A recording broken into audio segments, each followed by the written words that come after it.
Antes de começar, eu queria pedir a todos que estão aqui que se inscrevam no canal, compartilhem o nosso conteúdo e acione o sininho para receber todas as novidades, tá bom? Porque aí cada vez a gente vai poder fazer mais e mais episódios, que vai fazer muito bem para todo mundo. Se tem uma coisa que faz diferença no nosso dia a dia, é a capacidade de manter o foco e a energia para lidar com todos os desafios. E vamos combinar, quando a mente está cansada, tudo parece mais difícil, não é mesmo? A rotina intensa, os compromissos, as demandas do dia, às vezes parece que nossa mente precisa de um respiro para continuar funcionando bem. E foi pensando nisso que surgiu o Axon, um suplemento alimentar formulado com ingredientes cuidadosamente selecionados para ajudar na manutenção da função cognitiva e do metabolismo energético ao mesmo tempo. Axon combina ingredientes estratégicos como teanina e cafeína, que atuam juntas, contribuindo para um estado de alerta e atenção, mas sem causar desconfortos físicos. Além disso, conta com vitaminas essenciais para dar suporte ao metabolismo energético. E mais, sem glúten, sem lactose e sem açúcares adicionados, ou seja, prático e fácil de incluir no seu dia a dia. Se você sente que precisa de um impulso extra para manter o ritmo sem perder o foco, Axon pode ser uma ótima opção para complementar a sua rotina. Agora anota aí, Pod People 15. Você digita no carrinho e o desconto entra na hora. E o link também direto que está aqui na descrição desse episódio. Você também pode acessar o site axon.com.br, conferir todos os ingredientes e aproveitar a oportunidade enquanto a promoção está ativa. E não esquece também de seguir no Instagram, @AxonBrasilOficial. Nosso convidado de hoje é filósofo, escritor e professor universitário. Ele traz em sua fala a força da ancestralidade e a sensibilidade de quem estuda os afetos com profundidade e beleza. Autor de livros como Porque Amamos e O ABC do Amor, entre outros, atua como celebrante de uniões amorosas e consultor de projetos culturais. Coordena pesquisas sobre o amor e relações humanas na Universidade Federal Rural do Rio de Janeiro, além de ministrar cursos que pensam o afeto como filosofia viva. Com vocês, o filósofo e escritor Renato Nogueira.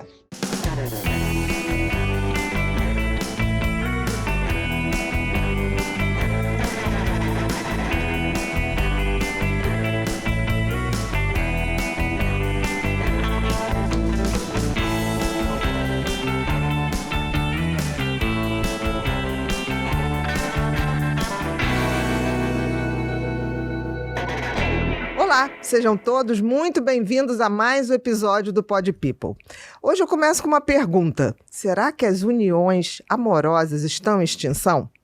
Outra pergunta também. O que tem o amor a ver com ancestralidade, com filosofia e com o futuro de todos nós?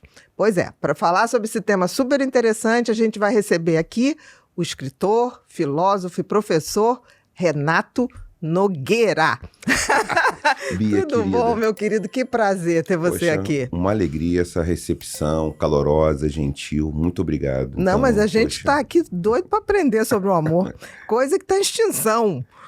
O amor é fundamental, né? Sem amor não tem vida, não tem espécie humana. Não tem como. E em tempos tão de polarizações, as pessoas estão esquecendo da matéria-prima que nos constitui desde sempre, o amor, né? O amor é fundamental. O amor é uma energia que ela é fundamental. O amor tanto é, de alguma forma, ele é biológico, ele é psicossocial, ele é cultural. Isso tudo está entrelaçado. Não é só da ordem da cultura, não é só da ordem corporal, mas é um afeto, ele é indispensável para a gente manter a vida. Eu digo que é o cimento da vida, né? Cimento da vida. Faz sentido. Querido, por que entre tantos temas que um filósofo pode, né, se debruçar, por que o amor? Como que eu fui colhido, né, pela questão da afetividade, do amor, né? Alguma coisa que me persegue desde a minha juventude como tema. Eu lembro de um seminário que eu fiz na USP, eu fazia mestrado, 23 anos de idade. Nossa, novinho. Né? Que eu fiz a graduação, mestrado, doutorado na sequência. E aí o mestrado, estava começando lá o mestrado, fiz em filosofia e epistemologia da psicologia e psicanálise, na UFSCar, Federal de São Carlos. E eu fazia uma disciplina na USP, em São Paulo. Morava em São Carlos, ia para São Paulo fazer essa disciplina. Maria Lúcia Catiola, professora da USP, que esteve na minha banca. Ela dava uma disciplina e tinha um seminário. E eu fiz um seminário sobre metafísica do amor sexual. Metafísica do amor sexual. Que bacana. Esse foi o tema. Que era para pensar como que se tem alguma coisa na natureza que faz com que as pessoas se atraiam afetivo sexualmente. E o Schopenhauer, um filósofo alemão, ele faz uma conjectura a respeito disso. Então, fiz apoiado na leitura dele, que vai desde o tamanho dos olhos, ao quadril das mulheres, aos ombros largos dos homens, que tem aspectos controversos, mas tem muito a ver com psicologia evolucionista também. E ele fez um texto dele, um texto, né, do século XIX. E ele fez essa formulação. Eu fiz esse seminário, fiquei muito interessado pelo tema, fui caminhando. Aí, anos depois, um curso chamado 4 Lições sobre o Amor, na Casa do Saber. Casa do Saber, que é um espaço que a gente, né, maravilhoso. E esse curso virou um livro, Porque Amamos. Virou um livro Porque Amamos, que saiu na pandemia. E aí, Porque Amamos saiu na pandemia. Sairia um pouco antes. Acabou que atrasou um pouco, saiu na pandemia. E aí é uma surpresa, né? Mais pessoas me chamando, me convidando para conversar sobre o texto, né? Fazendo perguntas sobre isso. Eu fiz um panorama de várias tradições culturais, porque uma forma de pensar esse livro, como alguns outros, é contar um mito de uma tradição cultural, um mito asiático, europeu, um mito, né? E a parte do mito fazer uma interpretação, uma semiótica. Dá um exemplo pra gente, qualquer mito que você queira. Adão e Eva, por exemplo, história de amor. Eu trago Adão e Eva no texto como uma história de um homem e uma mulher apaixonados. O paraíso é a atmosfera da paixão. A saída do paraíso é o fim da paixão. Então, eu faço uma leitura dos mitos a partir de uma abordagem que é de uma relação amorosa. Então, Xangô e Oxum, Orihime e Hibokoshi, na tradição asiática, no Japão, Coreia do Sul, parte da China. Eu pego esses personagens e faço uma leitura dessa trama, dessa narrativa, e tento remontar quais são os nexos, esse quebra-cabeça do mito, essa história, para a gente pensar o que essa história de amor tem a ver com as nossas histórias também. Como isso pode nos ajudar a amar de uma forma mais interessante, vamos dizer assim. Você falou uma coisa, né, que eu nunca tinha pensado, que no mito Adão e Eva, você teria a questão da paixão. Sim. Ali no auge da paixão. Sim. A paixão muitas vezes é confundida com o amor. Sim. Né? Com o amor essencial, que eu digo, né? Aquele de estrutura generosa ou frutífera, no sentido de fazer bem para mim e fazer bem para o outro. Né? Exatamente em que momento você vê essa separação? Que eu achei muito interessante isso. Adão e Eva estavam apaixonados. Então, tem alguns estudos que eu até trago em alguns artigos que eu já escrevi, falo um pouco sobre o ABC do Amor também, um livro mais recente. E no Porque Amamos também? Porque Amamos eu também aponto Deixa isso também. Deixa só na tela, Porque Amamos também. O livro Porque Amamos, que a gente está falando dele agora, aqui, depois a gente vai para o outro. Porque Amamos, as pessoas encontram aonde? Está na Amazon, Travessa. Na Amazon.com.br, Travessa e outras também. A própria editora HarperCollins também, que é uma editora que faz circular bastante esse trabalho. Então, como é que eu interpreto, né? Tem muitos estudos que vão essa diferença, né? Da paixão para o amor. Que a paixão ela tem um tempo de duração, porque a paixão ela tende a fazer com que a gente tenha algumas descargas hormonais com mais intensidade do que outras. Isso faz com que a pessoa possa durar até 24 meses, alguns estudos apontam. Outros falam em até 36 ou 48, se o casal tiver uma distância geográfica em que eles não se encontrem com frequência. Se for piloto de avião, sim, aí comissária de bordo, pode ser que a paixão dure mais. Isso aí, fica tempo sem se ver, aí tem aquela coisa ressurge a coisa do novo, né, da novidade. Porque a paixão tem uma certa fixação para aquele objeto. Essa fixação, a pessoa fica ali aficionada por aquilo. E é uma tendência ao estresse aumentar, mas a imunidade não cai. Então, um momento que não dura eternamente. Natural que ele cabe, que ele passe. Né? Tem muita curiosidade pelo outro. Uma pessoa que é uma pessoa nova, uma novidade. O encantamento, né? Isso. A dificuldade de ver aquela pessoa como todos somos, né? Com os seus aspectos extremamente positivos, mas com disfuncionalidades que todo ser humano tem. Isso. E o amor exige justamente isso. O amor exige que eu reconheça o lugar de falha do outro. As falhas, o lugar E ainda assim fique. e ainda assim fique. Isso é o mais difícil, ou seja, não é uma pessoa que eu vou admirar o tempo inteiro, mas eu vou admirar a humanidade dessa pessoa com muita intensidade. E aí como é que eu faço uma certa semiótica do imaginário? O mito é um retrato do imaginário, e esse retrato eu procuro ali ir apontando caminhos. Então, realmente, não é a leitura mais comum de Adão e Eva como sendo uma história de amor. Né? Eu não penso como um aspecto ali religioso. Eu estou interessado numa história de um casal que vivia no paraíso, e o conhecimento que Eva traz para a relação, ele começa a fazer com que Adão olhe para ela de outra maneira, e olhe para si mesmo de outra maneira, e ela também. Isso vai criando dúvidas também, e essa dúvida faz com que aquela relação apaixonada, simbiótica, tá meio fusionado os dois, eles possam, eles acabam assim, a gente tem outras coisas para resolver, além da vida apaixonada que nós temos. Que legal isso, né? Porque assim, você imagina se todos, se paixão não tivesse fim, a humanidade não teria evoluído. Sim. Em nada. Sim. Porque ficaria fechado naquele hiperfoco. Isso aí. Né? Isso. E eu costumo dizer exatamente isso, e o que você falou bate direitinho com que também eu estudei, o tempo de duração, em média, 24 meses. É isso. Né? É isso. No máximo, 36, 48, no máximo. No máximo. Mas foi o que você falou, desses casais que se veem esporadicamente. Isso. Aí pode ser que demore mais. Mas o grande desafio é a passagem da paixão para o amor. Essa queda do paraíso. Essa queda e aí, do paraíso. como a gente faz, né? Então não tem receita. Eu acho que não tem receita. Eu gosto muito de pensar uma ideia de dinâmica amorosa. Como essa pessoa se sente, né? Também como é o seu repertório afetivo. A sua família foi mais ou menos disfuncional, uma família mais harmoniosa. Se você soube lidar com as suas emoções desde a infância. Isso é muito importante. E aí isso faz uma diferença também para entrar num relacionamento com mais maturidade, ter intimidade com alguém. Porque estar preparado para a intimidade é se preparar para uma pessoa que não vai aplaudir você o tempo inteiro. De jeito nenhum. Não tem como.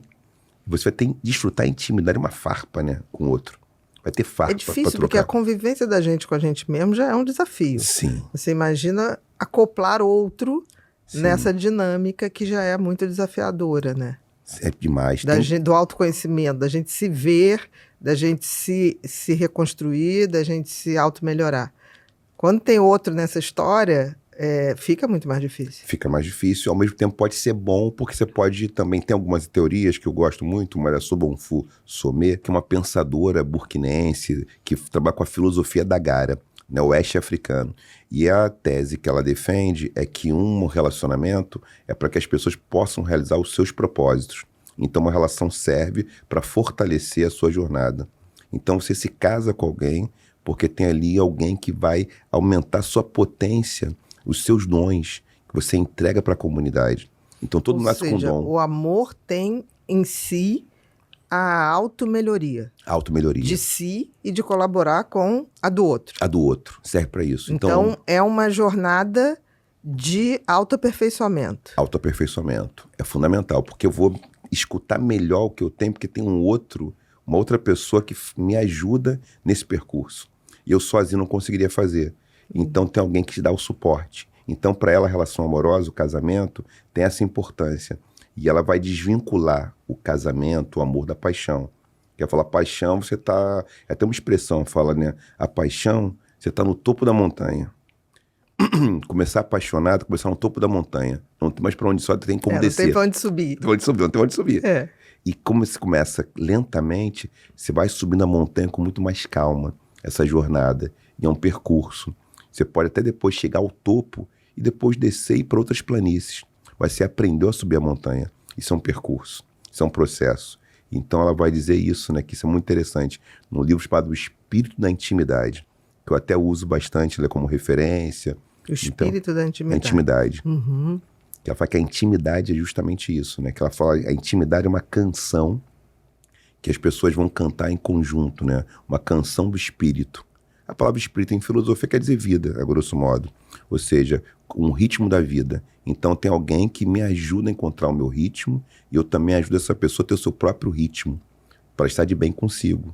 Então o amor serve para isso. Então assim, é bom Você amar nesse sentido, né? Não é você amar para simplesmente você encontrar sua outra metade. Que não se trata disso, né? É porque não tem a outra metade, Não né? tem outra A gente é metade. inteiro, assim, e único, isso, né? Tem isso, né? É isso que eu falo, essa metade da laranja não existe. A gente já é uma laranja inteira que pode se juntar com outra laranjinha e Isso fazer aí. um suco melhor. Vai o Do que caminho. um só faria. Eu tenho uma grande amiga que ela fala assim, amor, ela chama de Aninha. Amor, Aninha, é você estar com seu companheiro, sua companheira, de pijama, vendo novela, um tremendo tédio, e aquilo é a melhor coisa que pode estar acontecendo no mundo. E poder fazer silêncio às vezes. É um tédio confortável, né? Esse tédio até com silêncio, muitas vezes, que a pessoa pensa assim, Exatamente. você tem uma relação com intimidade, você pode ter um dia que você vai fazer silêncio, né? Fala assim, não quero falar muito hoje, não. Tem gente que acorda com mau humor, a gente acorda a 1000 por hora. É. Então, ter essa coragem também de fazer E você isso. falou uma coisa que é maravilhosa. Eu meço o nível de intimidade de uma relação, seja afetiva, estrita, seja afetuosa com um amigo, com uma amiga, se dentro dessa relação eu tenho esse espaço de ficar em silêncio. Poxa, isso é bom, hein? Boa mensuração. Boa forma de medida, unidade Com medida. poucos amigos e amigas eu fico silenciosa confortavelmente. Isso é ótimo. E isso para mim é maravilhoso, porque tem gente que se você faz um silêncio, a pessoa fica incomodada. E tem gente que fala, teu silêncio tá, tudo bem. Tem que ver se tem algo pra dizer, né? Pode não ter algo pra dizer naquele momento. Porque tem horas que você tá fazendo silêncio até para ter algo para dizer.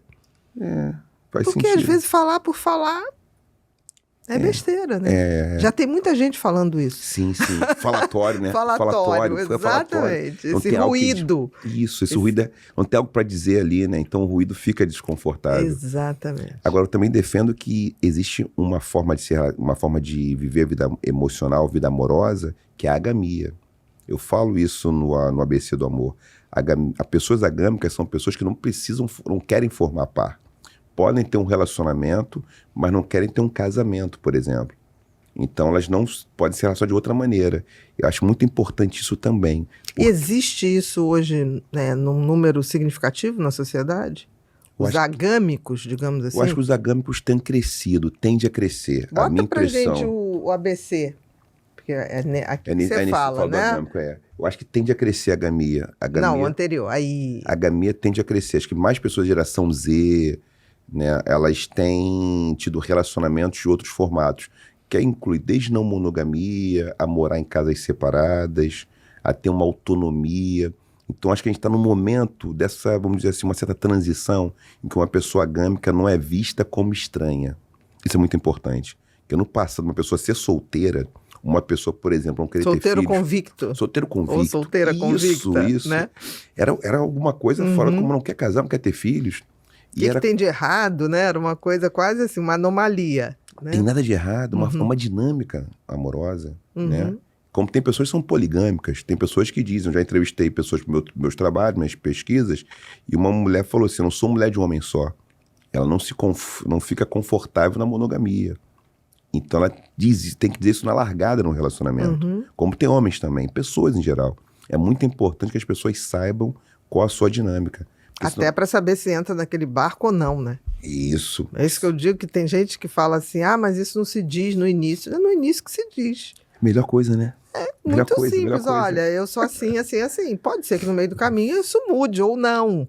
Mas da pessoa que está entrando junto, tem que ter uma ideia do terreno que está pisando, né? Como tem pessoas que não querem ter filhos, uma pessoa quer, outra não quer. Aí fica numa relação, um quer ser pai, outra não quer ser mãe, ou vice-versa, fica mais difícil. Vai dar problema uma hora. É isso aí. Porque o desejo de um vai confrontar com a vontade do outro. Sim. E aí é melhor que se fale no início. Exatamente. Para a pessoa não ficar perdendo, de repente, tempo de fertilidade, anos férteis, ou anos que ela gostaria de dedicar a isso, né? Ou numa gestação, ou na adoção, o que for, ela não vai perder esse tempo de fazer o processo de adoção, com certeza, ou de gestação. E você está falando uma coisa, os homens eu acho, são mais covardes nesse aspecto. Eu acho que a covardia é uma coisa que rima com masculinidade. Porque quando eu atendia, e durante muitos anos, eu me lembro que homens que saíam para um segundo casamento, E aí já tinham filhos. Eu falava assim, começavam a namorar, falei assim, perguntou se ela quer ter filhos, eu acho importante. Ah, não vou ver isso agora não, eu não quero, porque já tenho os meus, eu não quero. Falou, não vou falar. Aí de repente a mulher engravidava. Aí vinha, porque eu não queria, eu falei, mas você não deixou isso claro. Mas no início a gente não fala. Eu falei, não, mas no início tem que ser dito. É isso aí. Então, são verdades, né, que a gente fala assim, por que não falar? E as mulheres também, por sua vez, às vezes ouvem dos homens isso, mas colocam assim, não, mas depois eu dou um jeitinho, aí eu mudo a maneira dele pensar. Isso é uma coisa, né? A pessoa pode não mudar. A pessoa pode não mudar. E isso não vai, tem que saber que pode acontecer ou não. Está preparada para poder ou não. Ou então, como já vi mulheres fazerem coisas do tipo furar a camisinha do namorado para poder provocar uma gestação. Isso é grave, né? Isso é grave porque é uma trapaça, né? É uma trapaça. E vou te dizer, e essa criança que é fruto de uma trapaça?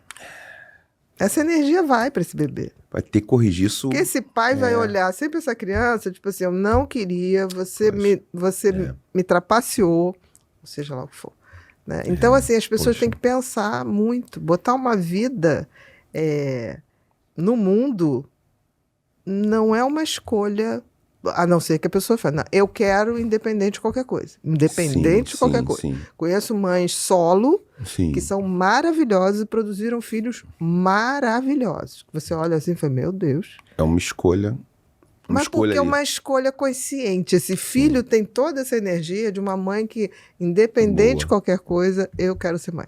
Outro dia eu estava no avião e aí tinha um menino de 8 aninhos com capacete de skate e tava o comissário, você me espera, tá, porque tava viajando sozinho, tava vindo de São Paulo, e aí ficou do meu lado, eu achei tão bonitinho, eu falei assim, nossa, adorei seu capacete, você vai tirar durante o voo? Não vou tirar, porque eu vi uma história em que um avião caiu, ele sobreviveu porque ele estava com o capacete. Um menino super inteligente, aí começou a conversar comigo. Se você fosse um animal, que animal você queria ser? Ele perguntando para mim. Qual animal? Agora eu queria ser uma lontra. Eu queria ser um urso polar, porque é o maior predador e não sei o quê, e hibernar para ter silêncio. Eu preciso de silêncio, ele falando para mim. Eu preciso de silêncio para pensar. Ganhou medalha, 3º lugar nas Olimpíadas de Matemática. Um menino tão diferenciado que eu falei assim, só eu mesmo, né? Para poder sentar do lado. Que beleza. E essa pergunta... Ficamos conversando. E ele falou, você gosta de música? Eu falei, gosto. Eu falei, que música você gosta? Ele falou, eu gosto do Fred Mercury. Eu falei, não, mas aí Caraca. Aí eu falei, eu estive no primeiro Rock in Rio. Ele olhou para mim, privilegiada, hein? Porque as músicas de hoje... Você viu o Fred Mercury? Vi. Caramba. No Queen. Aí ele falou, eu gosto também do Mamonas Assassinas. Você viu? Eu falei, vi. Aí ele falou, você viu tudo? Eu falei, quase tudo. E por fim, ele falou, mas eu gosto muito mesmo também de Beatles. Eu falei, gente, que menino é esse? Aí essa família, esse pai, essa mãe, como é que Aí eu olhei assim, eu falei, sua mãe. A minha mãe, ele falava da mãe com uma admiração, que a mãe era uma pessoa assim, que ele ia para... Tinha dias que a mãe ia de metrô com ele, levava de metrô para a escola, fazia aquela experiência.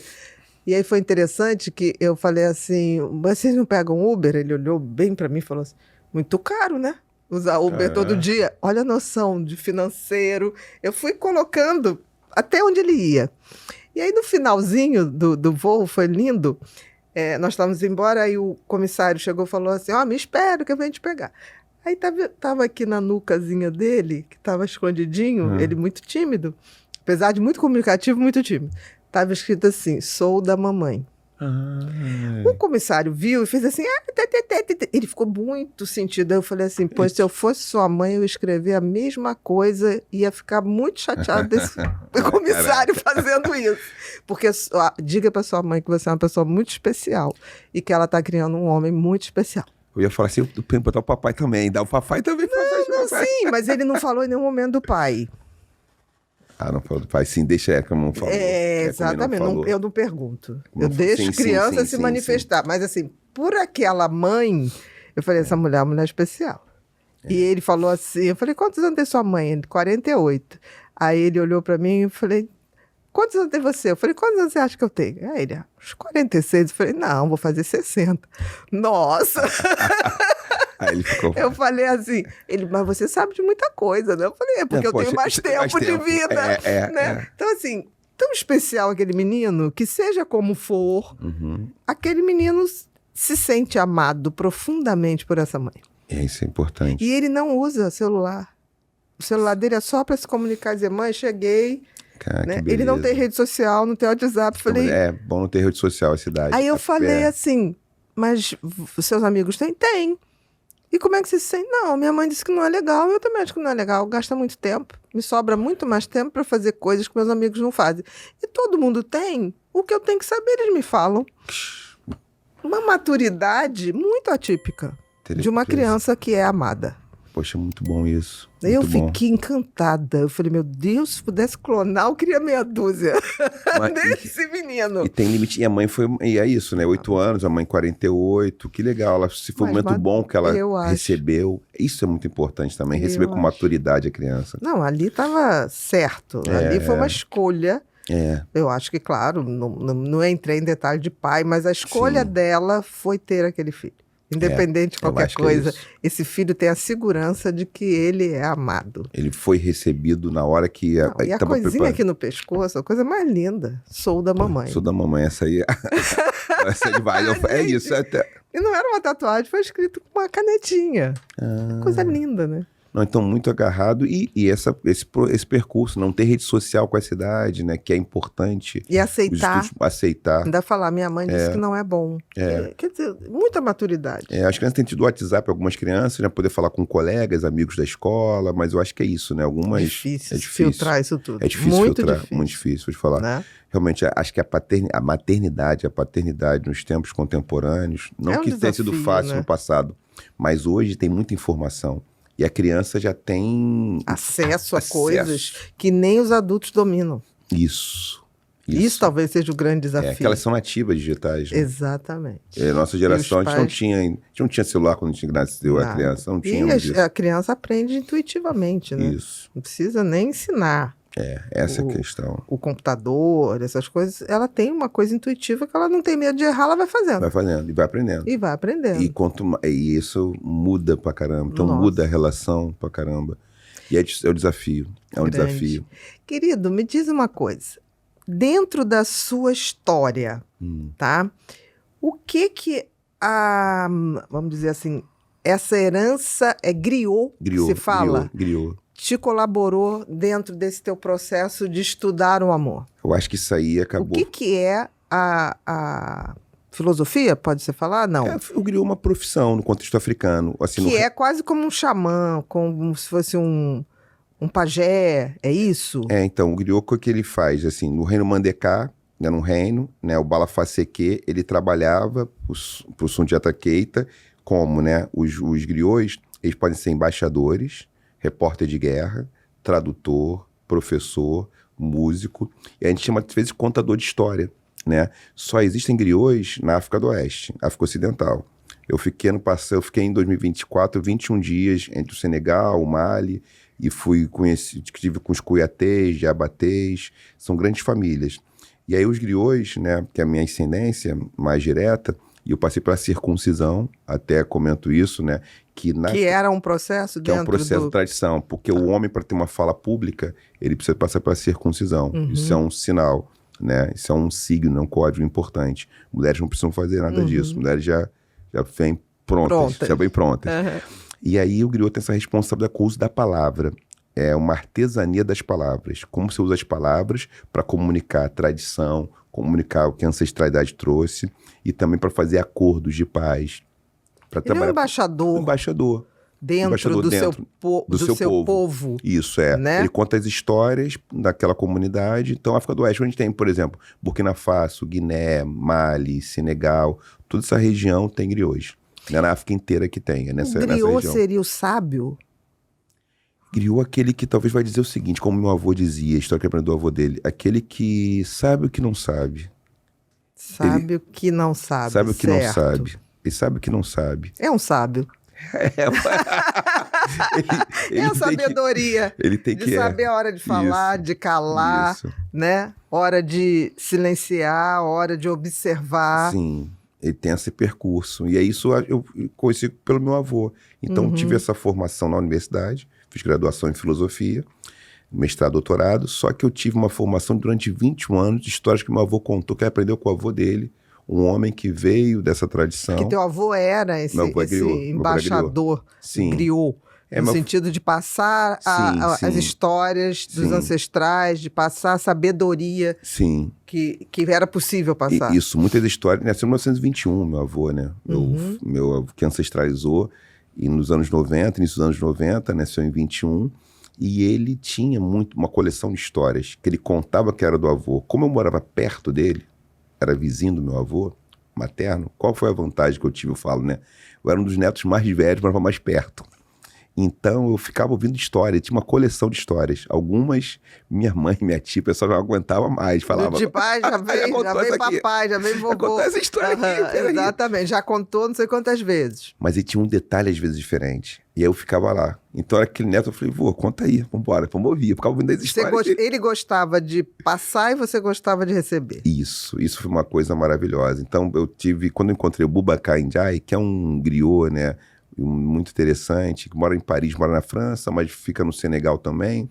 Ele contou uma história numa festa de casamento, fui assistir uma festa de casamento em Pambal, interior, e ele contou uma história, ele faz a cerimônia, também isso, griots também podem fazer cerimônia. Ah, também podem? Podem ser professor, e pode ser celebrantes de uniões. De uniões. Então aí eu acabei fazendo... Também, você hoje também celebra uniões. Também celebro uniões amorosas.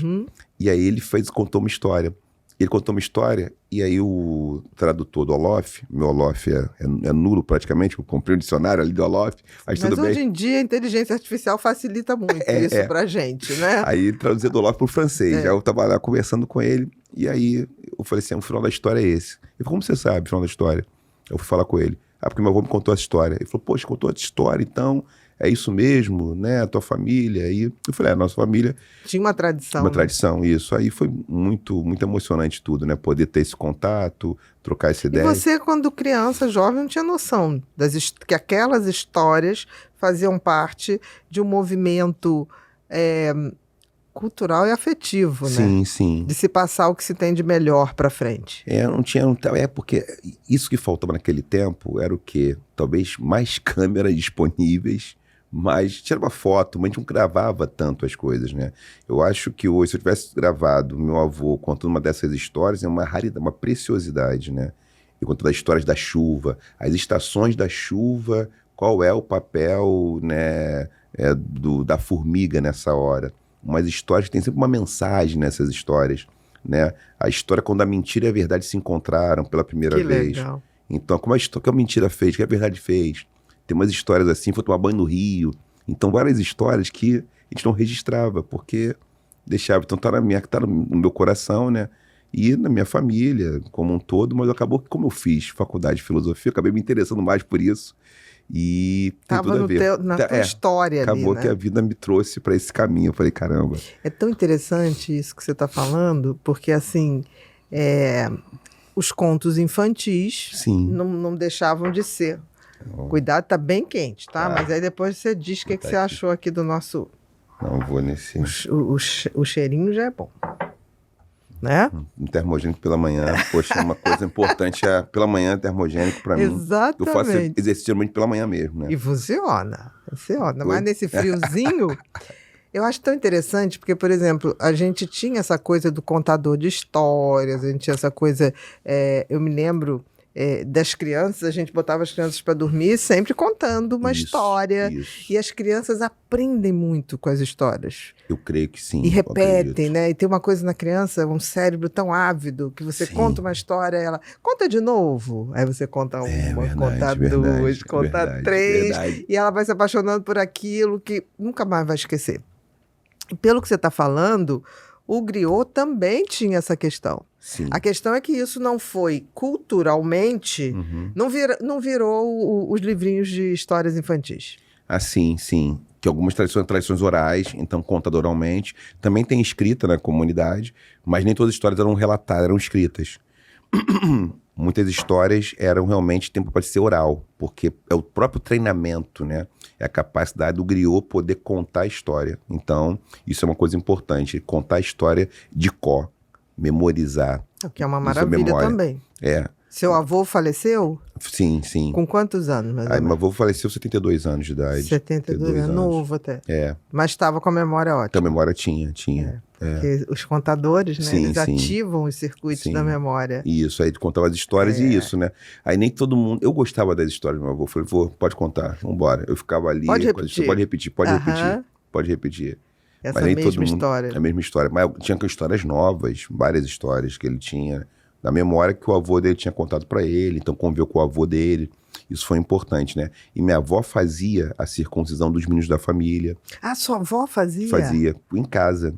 Em casa, uma coisa em casa. Aham. E aí ninguém sabia muito o motivo, sabia, não tem que fazer. Todo mundo tem que passar Era uma por tradição. isso. Uma tradição. Que Uma se tradição fazia. que se fazia. E é bem bebê. Assim. Bebê. Primeiro chegou da maternidade, chegava, Aham. já fazia. Ou quando os meninos nasciam antes da ter maternidade, né? Pessoas mais velhas da família, fazia já em casa. No parto. No parto. Logo No parto, depois esperava do um parto. pouquinho. Esperava um pouquinho, o menino, Aham. bebezinho, menino já fazia. Aham. Tirava a pele, prepúcio. Aham. Isso é importante. E aí é uma coisa que tem relação justamente com essa autoridade, vamos dizer assim. Autorização. A autorização da fala pública. Uma fala pública que seja fidedigna e responsável. Isso é uma coisa importante. Então, Interessante isso que eu estava pensando, assim, você não pode deixar perder essas coisas, essas Sim. histórias que você já foram passadas para você pelo seu avô, né? E a inteligência artificial hoje talvez seja sim. uma coisa muito a favor dessa questão da gente arquivar as Sim. nossas histórias, né? Sim. Que teu avô não teve essa... Não teve, sim, eu acho que isso é importante. Porque a inteligência artificial é uma máquina, né? Sim, Uma máquina. ela vai ser Uma o que máquina. você quiser. É É o ser uma humano máquina. que vai determinar. Isso. Então, fazer da tua inteligência artificial uma espécie de griot para futuras gerações Registrar. é algo muito interessante. Não, registrar é fundamental. É generoso, né? Sim, Com conhecimento. O registro é importantíssimo a gente poder fazer, então, essa coleção de coisas. Isso é um outro projeto, né? Que é um dos projetos que eu tenho, Que né? tem que ter. De trabalho, que é A justamente gente- esse... A gente tem que ter milhões de projetos. Eu sou desse tipo aí, eu faço mais de uma coisa ao mesmo tempo, às vezes, eu faço uma coisa, faço outra, né? E isso é uma coisa importante. Na minha pesquisa, né? Tem alguns textos explicando a história do griot. Aí são artigos, né? Alguns artigos acadêmicos, fáceis de acesso, né? Quem se interessar, bota Renato Nogueira. Nogueira sem o I. Nogueira sem o I. Nogueira sem o I. Nogueira. Nogueira. E griot. Aí você mais griot, bota Cielo. Que se escreve G-R-I-O-T. O-T, isso. Mudo. G-R-I-O-T. Griot. Isso, T mudo. T mudo. É, porque ficou afrancesado, né? Sim. Guerrois, Digele, que, assim, tinha os Digeles e os Guerrois. Os Digeles, os Digelibas, eles trabalhavam como os Cuiatês, os Sissoko, os Diabatês, grandes famílias, com a família real. E tinham as famílias que trabalhavam com o povo, então faziam coisa para a população, fora do reino. Entendi. Então, cantava Esse a história para o povo. ensinamento também Também era... para o povo. para o povo. Então, tinham o que eles faziam para o povo. Iam ali, então, por exemplo, o Sotigui Cuiatê, ele era ator. E o que tinha no contexto africano tradicional, que a gente chama de representação, o teatro, não tinha esse nome, os griots faziam também. Essa legal. responsabilidade de encenar uma cena, fazer uma cena.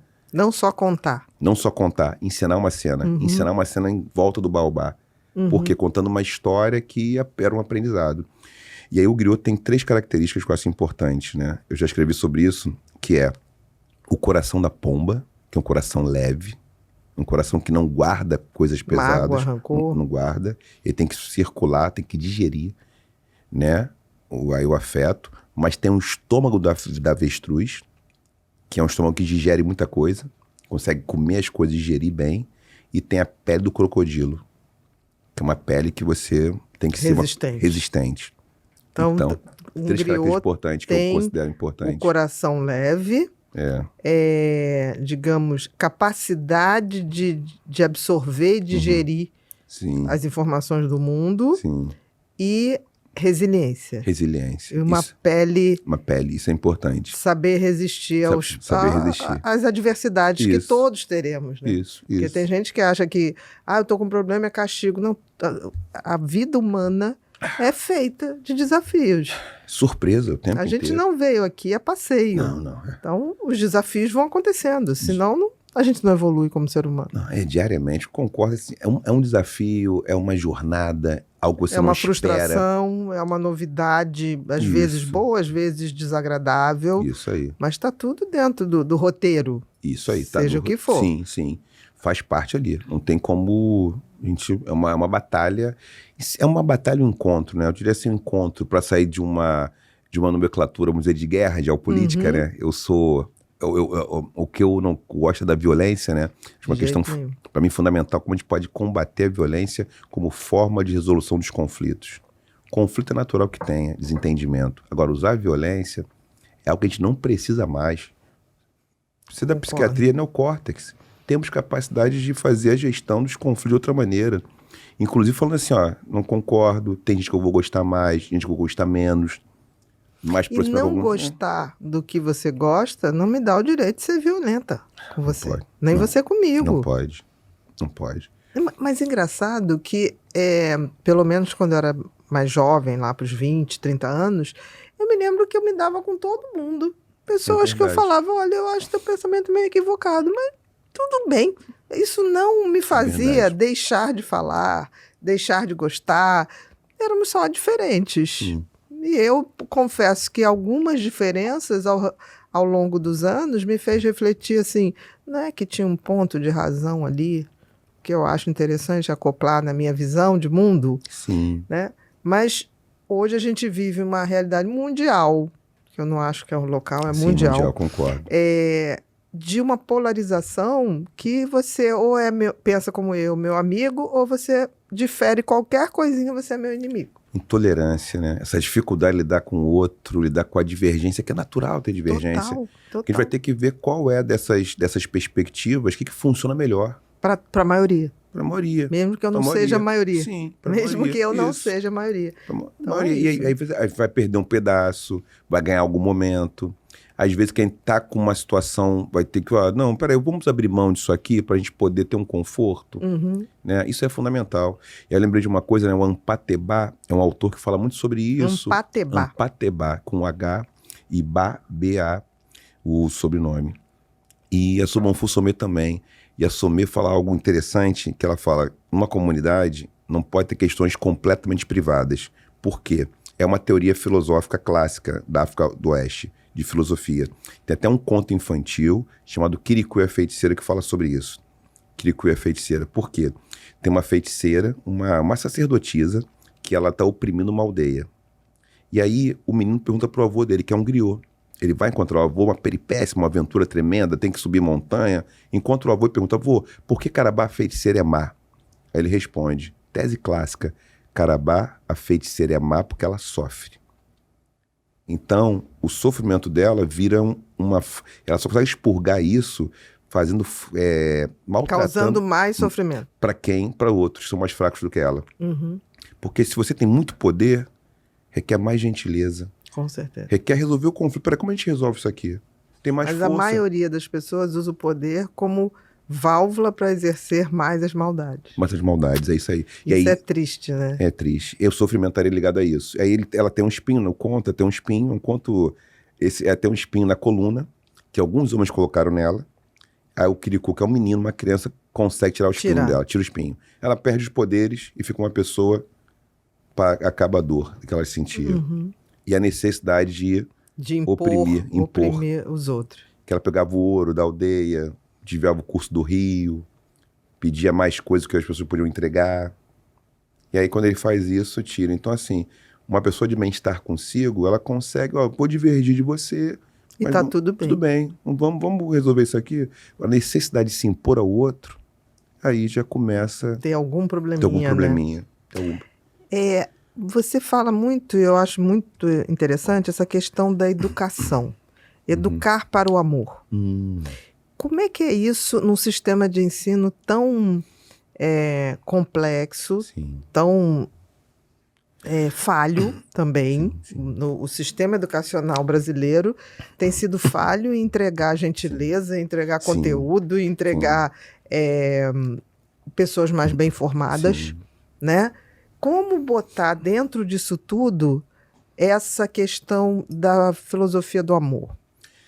Eu acho que tem alguns grupos, né, interessados, educadores, como educação socioemocional, que tem pensado sobre isso. Isso é importante, né, para ter uma filosofia que possa ser mais amorosa, vamos dizer assim, né, que mais possa gentil, trazer, né? mais gentil. Como é que o saber, ele cria melhores condições, aumenta o repertório para a gente resolver problemas que são coletivos. E não para competição, né? Não para competição. Porque a coisa hoje é muito assim, eu vou saber mais para poder pegar o lugar daquele ali, senão ele vai pegar antes de mim. Sim. É quase uma educação voltada à inveja, do tipo, eu tenho que correr para senão aquele cara vai pegar o meu lugar. Bia, maravilha você ter falado isso, adorei essa tua intervenção, por quê? Aí eu lembrei agora da filosofia Ubuntu. Porque Ubuntu. Tem muitas filosofias, né, muitas tradições, muitas escolas de filosofia. A filosofia Ubuntu tem um filósofo, quem se interessar, Moghob Ramose. Ele é sul-africano. Ubuntu, né? E aí, o que ele vai explicar? Tem um conceito de competição, que é da filosofia Ubuntu. Competição não é chegar primeiro ou fazer mais pontos. Competição é quando eu consigo expor e entregar, enriquecer a comunidade que eu vivo com aquilo que é o meu talento. Então, você tem um talento, tem um dom, e você compete quando? Quando você entrega o que você tem de melhor para a comunidade. Então, a competição é com você mesmo, na sua auto-melhoria e no papel de soma da sua comunidade ao redor. Porque todo mundo tem uma coisa especial. Você tem algo fundamental que você entrega, pessoas que estão aqui nos assistindo, nos ouvindo, tem algo fundamental, todo mundo tem. Só que se você não sabe o que você tem de mais especial para entregar, você quer entregar o que o outro entrega. Então, a competição, tem um texto, né, sobre globalização e Ubuntu. Quem tiver interesse, procura pelas... Hoje tá fácil de encontrar, né? Agora tá muito tá fácil. Eu boto o nome e entrega, encontra. Exatamente. No tempo de estudante era uma loucura, né? Eu ouvi a história do meu avô e na faculdade tinha que procurar ali o texto ou outro. Muito difícil, né? Tinha que pegar artigo, ir pro Xerox. Xerox, sair pedir para chegar, às vezes chegava de fora. Exatamente. Pedir importado, o pessoal não tinha essa facilidade, revistas, né? Revistas. Nossa, demorava. Demorava. A revista veio não sei de onde, veio da USP, a revista veio não sei de onde. A revista chegar, hoje é mais tranquilo, então vocês podem encontrar. Então ele desloca o conceito de competição na filosofia Ubuntu. Porque a filosofia Ubuntu, ela tem 3 tipos de pessoas. Isso é interessante. Pessoas como nós, né, que tem espírito e matéria junto. E pessoas que já estiveram aqui, mas estão em espírito ainda, que é ancestralidade. E pessoas que estarão aqui, as gerações futuras. Peraí, me explica melhor, me confundi. Vamos lá. Pessoas como nós que estamos em espírito e matéria. Isso. Nós estamos aqui, o que os espíritas diziam, encarnados. Isso. Né? Isso estamos aí. Com as duas dimensões aqui em exercício. Isso. Tá, qual é o outro grupo? Outro grupo que já teve matéria, mas só está em espírito, ancestralidade. Tá, então seria quase como uma influência. Sim, pessoas... Isso. Meu avô, por exemplo, é um ancestral. Entendi. Mas que pode te influenciar. Sim, com certeza. Né? Se não fosse minhas avós, meu avô... Tá, eu gosto de usar a emanação. Emanação. Você recebe essa energia tanto em memória quanto em afeto. Quanto em afeto. As histórias que eles me contaram, os cuidados que eles tiveram, meu pai, que já ancestralizou. Minha mãe está aqui conosco também, viva. Mas meu pai que ancestralizou, tios. E as pessoas que estarão aqui.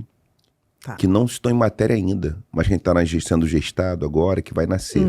Então, uma ação política, ela deve levar em consideração quem já esteve e quem estará. Não então, só quem está. Passado, presente e futuro. Essa é a diferença. Então, essa é uma mudança. Perfeito. Então, tem que deixar o negócio melhor para quem vai chegar. Tem que passar o bastão. Passar o bastão. Sabendo que você vai partir em algum momento, mas que tem que entregar melhor. Então, a filosofia Ubuntu, ela é bem interessante nesse ponto.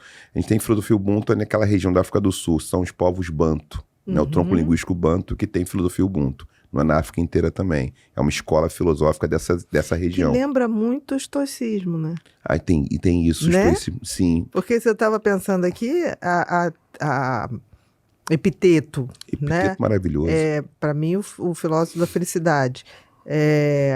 Ele tinha muito isso, né? A felicidade é exatamente essa competição que você está descrevendo pela cultura Ubuntu. Isso, ele não tinha, o Epiteto tinha uma coisa incrível, né? Ele passou por muitas agruras e se manteve. Eu gosto muito da filosofia estoica, do epicurismo.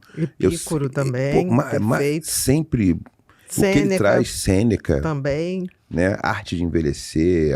Então, são filósofos que trazem algo fundamental. Como o papel da filosofia tem a ver com o exercício espiritual, Exatamente. no sentido de exercício da vida.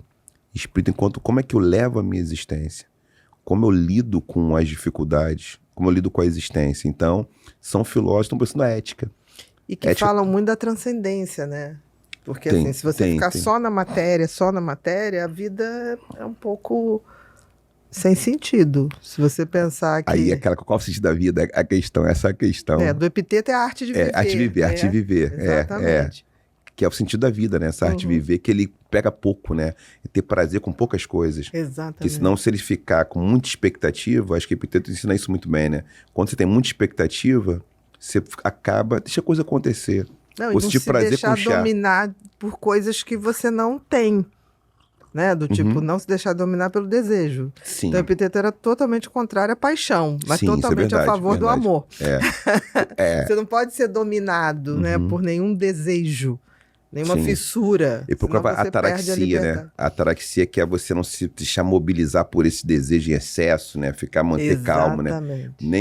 Até a vitória para Epiteto tinha que celebrar com calma, né? Com moderação, nada de Senão ficar... você ia para aquela euforia buscando, nada de ficar eufórico. Eu fico pensando o que Epiteto acharia do povo viciado em jogos hoje. Caramba. Acho que ele falava assim, meu Deus, tão distante da felicidade. Porque se você não controla os seus desejos...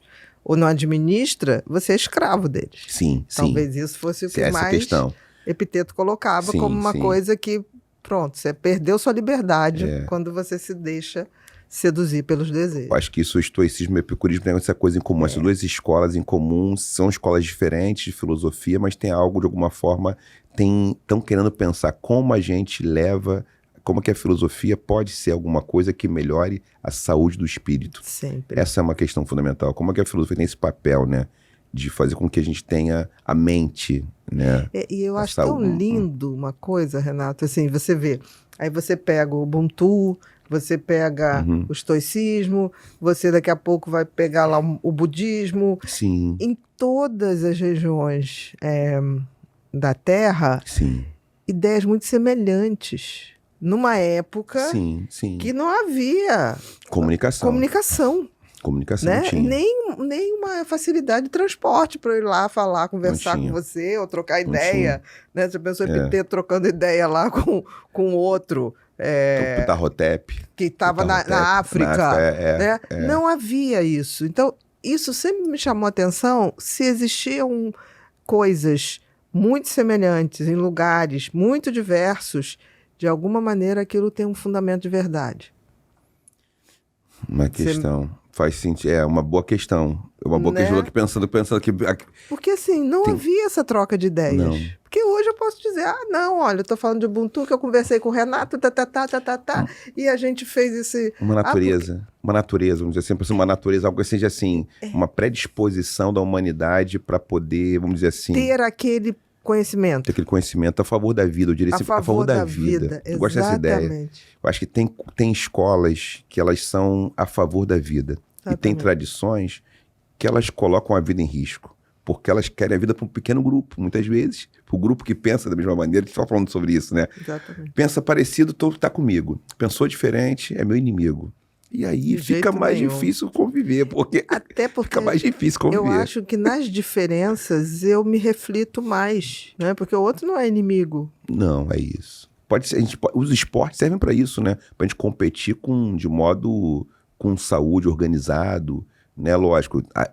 Quem leva o esporte a sério, né? Porque tem gente que acha que esporte é tomar uma cambada de bomba, ficar violento, sair brigando com todo mundo. Então a gente tem que ter isso, né? A interpretação que as pessoas fazem. O esporte surgiu para isso. Sim. Né? O esporte tinha sempre esse momento, nas Olimpíadas, isso, né? Vamos parar com as guerras e vamos competir, vamos celebrar o que corre mais rápido, lança o dardo mais longe. Exatamente. E admirar. Como é que o cara conseguiu lançar mais alto? Que movimento ele está fazendo? O que eu aprendo com isso? Eu aprendo, né? Não invejo, eu aprendo. Por exemplo, eu sou péssima em futebol, mas certas coisas eu me lembro que marcaram minha vida. A primeira vez que eu me toquei em Diego Maradona foi num jogo da Copa, que a Argentina foi campeã, que ele pegou uma bola no meio do campo e foi até... Eu por acaso estava vendo. E entrou com gol. Eu falei, o que é isso? Fora de série. Eu me lembro que eu falei quem é esse? Aí os homens, porra, você não sabe quem é esse? Eu falei, eu não sei, mas ele fez um balé.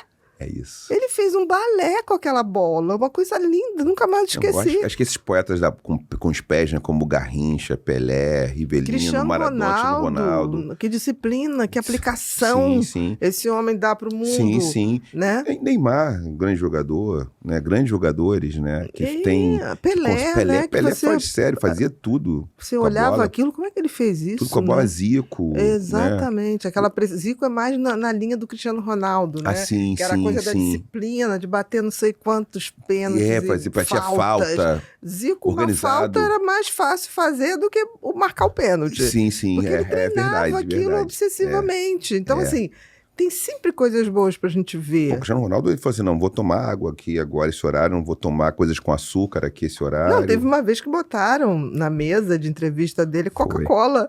Ele tirou a Coca-Cola e pegou água. Foi verdade. Porque aquilo é uma verdade pra ele. Aí as pessoas, ele foi mal educado. Gente, é uma verdade pra ele. E até porque ele, como atleta, ele falou assim, eu não tô querendo botar açúcar agora no meu corpo, não. Agora, exatamente, não quero, por N motivos que cabem a ele. Não foi um ato de rebeldia, foi um ato de reafirmação do que ele tá pensando. Até porque o corpo dele, que é um corpo, né, em alta performance, ele fala o que eu como, que para um jogador, se passar uma noite mal dormida, vai afetar. Com certeza. Vai afetar. E aí é necessário fazer isso. Então, às vezes a pessoa tem um talento, qualquer área, qualquer lugar, né? Mas pode não ter, vamos dizer, aquela disciplina para poder se organizar. Esse talento vai se manifestar ou menos ou por menos tempo. É isso. Quando aí, tem essa a questão, disciplina e a dedicação, esse talento se estende ou ainda assim atinge um topo maior. Eu acho que a Niemeyer estava fazendo o projeto com 95 anos de idade.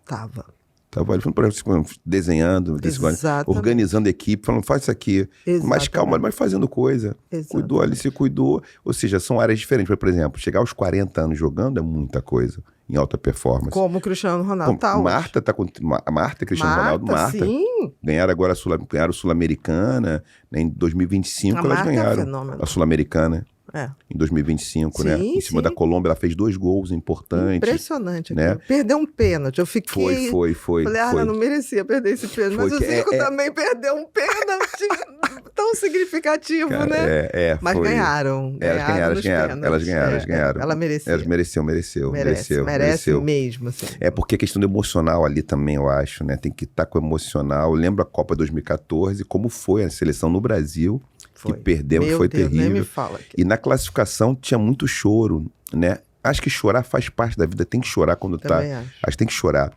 Mas às vezes o choro é um choro que tá mostrando que, caramba, a gente não tá tão bem ainda. É um choro, não é aquele choro assim, ó, de alívio. Aquele tem um choro de alegria, tem choros de alegria. Mas aquele choro era um choro que a seleção não conseguiu em 2014 em casa, né? Então, assim, foi vexaminoso. Foi, pensando, depois teve a Alemanha, né? Que mereceu. Mereceu. Eu sou justa, assim, tem mereceu gente ganhar. que vai falar mal, mas eu não mereceu sou ganhar. É isso, mereceu ganhar, mas foi a diferença. Então, acho que... isso que você está falando do talento é fantástico. Acho que talento, você ter disciplina para você conservar seu talento. Porque a coordenação motora é acima da média de algumas pessoas, né? Nossa. Inteligência espacial, falava-se do Pelé isso, né? Que ele tinha uma inteligência espacial de medir o tempo para pegar a bola e tocar a bola. Visão, né? A visão periférica dele. Que fazia... Uns tem, outros não tem, gente. Não tem jeito. E soube usar.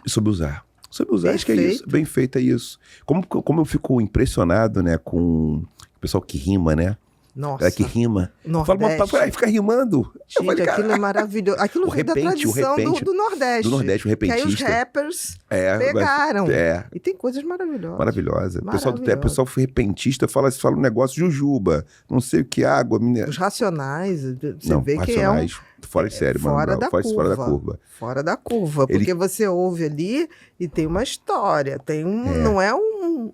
Ou seja, não são palavras ao vento. Não. Conta uma história com início, meio e fim. Início, meio e fim. Com uma proposição ali e com rimado. Perfeito. Na métrica certinha. Certo. Então, É impressionante. São talentos. Talentos. São talentos. Gente. Talentos. Aí tem que cuidar desse talento, né? Tem que cuidar. Acho que o talento é importante cuidar. Por exemplo, um cara desse, se não lê, ele não enche o seu repertório de palavras, é isso. Ele vai ficar limitado. Então, a leitura é importante. Leitura, ouvir coisa musical, som, para as camadas sonoras, ler coisa, assistir aulas. Isso vai ficar informado. Ele vai falar, caramba, isso aqui.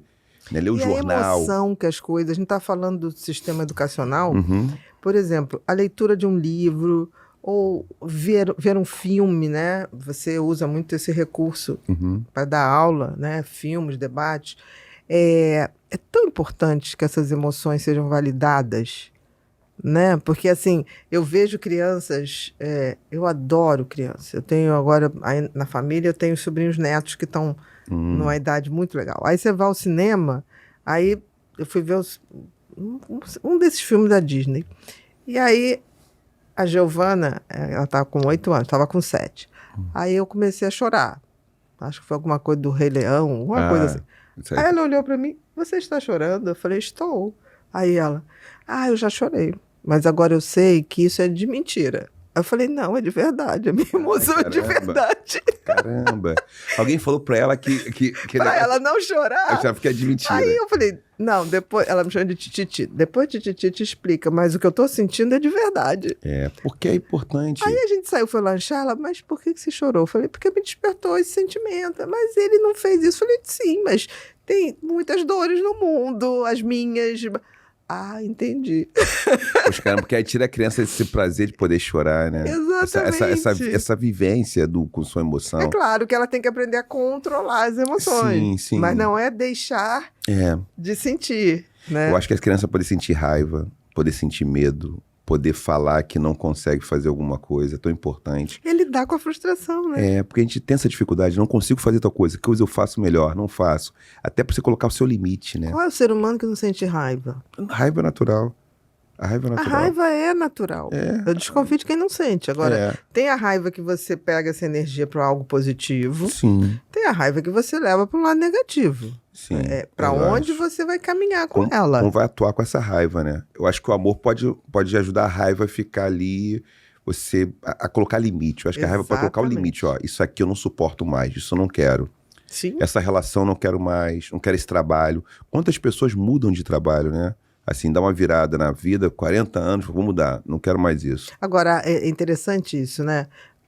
Tem aquela passagem que Jesus chega num lugar e estão fazendo comércio das coisas. Isso. Né? E ele tem um ataque de raiva. Tem um ataque. De raiva. Mas interessante que ele não espancou ninguém, ele bateu as coisas na matéria, mas ele não jogou nada na cara de ninguém. Mas era uma raiva legítima. Sim, porque ele estava entendendo que aquele tipo de comércio não estava adequado ao local. Exatamente.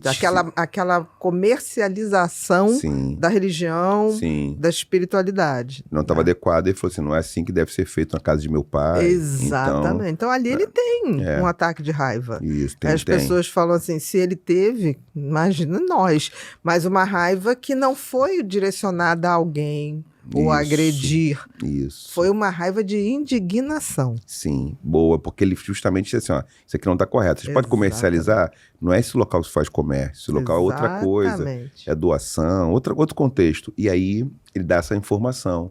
E aí está dizendo para as pessoas, gente, esse processo não pode acontecer aqui nesse contexto aqui. Exatamente. Tem contexto para tudo que eu falo. A gente pode ler no banheiro, mas geralmente a gente come na sala de jantar, né? Exatamente. Então, a gente almoçar, fazer um bom de jejum. Exatamente. É na sala de jantar. Exatamente. Né? Pode ser. E o diálogo, né? Entendeu? Eu acho tão interessante essa coisa. Tudo. As famílias não se reúnem mais, né? Para fazer refeições. Eu sempre que posso, eu moro sozinha, mas eu faço com meus funcionários. Que ótimo. Que ótimo. Sempre. Que ótimo. Eu moro com 3 pessoas. Eu morei sozinho um pouco na minha vida. Eu moro com 3 pessoas. Eu morei sozinho uma época na minha vida, mas... Café da manhã. Às vezes a funcionária tá pra lá e fala, senta. Vamos sentar. E ali é a hora que se conversa, é a hora... Eu levanto umas 2, 3 horas antes de ter que sair para poder ter esse ritual. A gente não quero abrir mão. Tento fazer algumas vezes na semana, não é todo dia que é possível. Todo dia não dá, porque tem às uma vezes agenda. Eu tô viajando também, mas eu sinto uma falta das histórias que meus funcionários me contam. Aí eu falo, mas por que você achou isso? Não, mas a pessoa, não sei o quê. Eu falei, tá.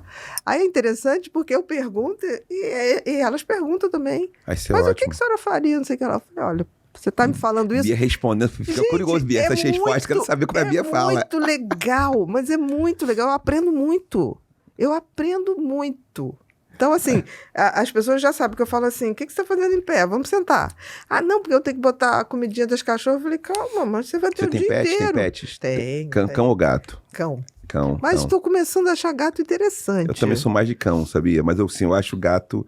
Tem pessoas que são gateiras, né? Os gateiros. Sim, eu até vou entrevistar uma especialista em gatos, porque eu estou muito interessada, porque eu acho que os animais são muito parceirão nossos, assim, né? Nós somos parte do mesmo quintal, eu entendeu? Eu também acho. Que o cão você passeia, né? É um motivo para passear, né? Para dar uma caminhada. Não, isso facilita muito, né? Você fazer atividade física pelo cachorro. E cachorro tem uma coisa, né? A gente gosta daquela sensação de ser responsável por eles. Eu, pelo menos. O cachorro dá aquela importância. O gato, ele fica ali, chegou, não chegou, tanto faz. Mas é muito afetuoso também. Não é? Sim. E talvez seja um erro. Não, acho que o gato é afetuoso, mas o gato, ele tem um limite, ele estabelece se quer ou não quer. Exatamente. Manter o contato. Exatamente. Ele pode ficar uma semana sem manter contato. Pode. Ou pode ficar 3 dias de contato direto. O cão...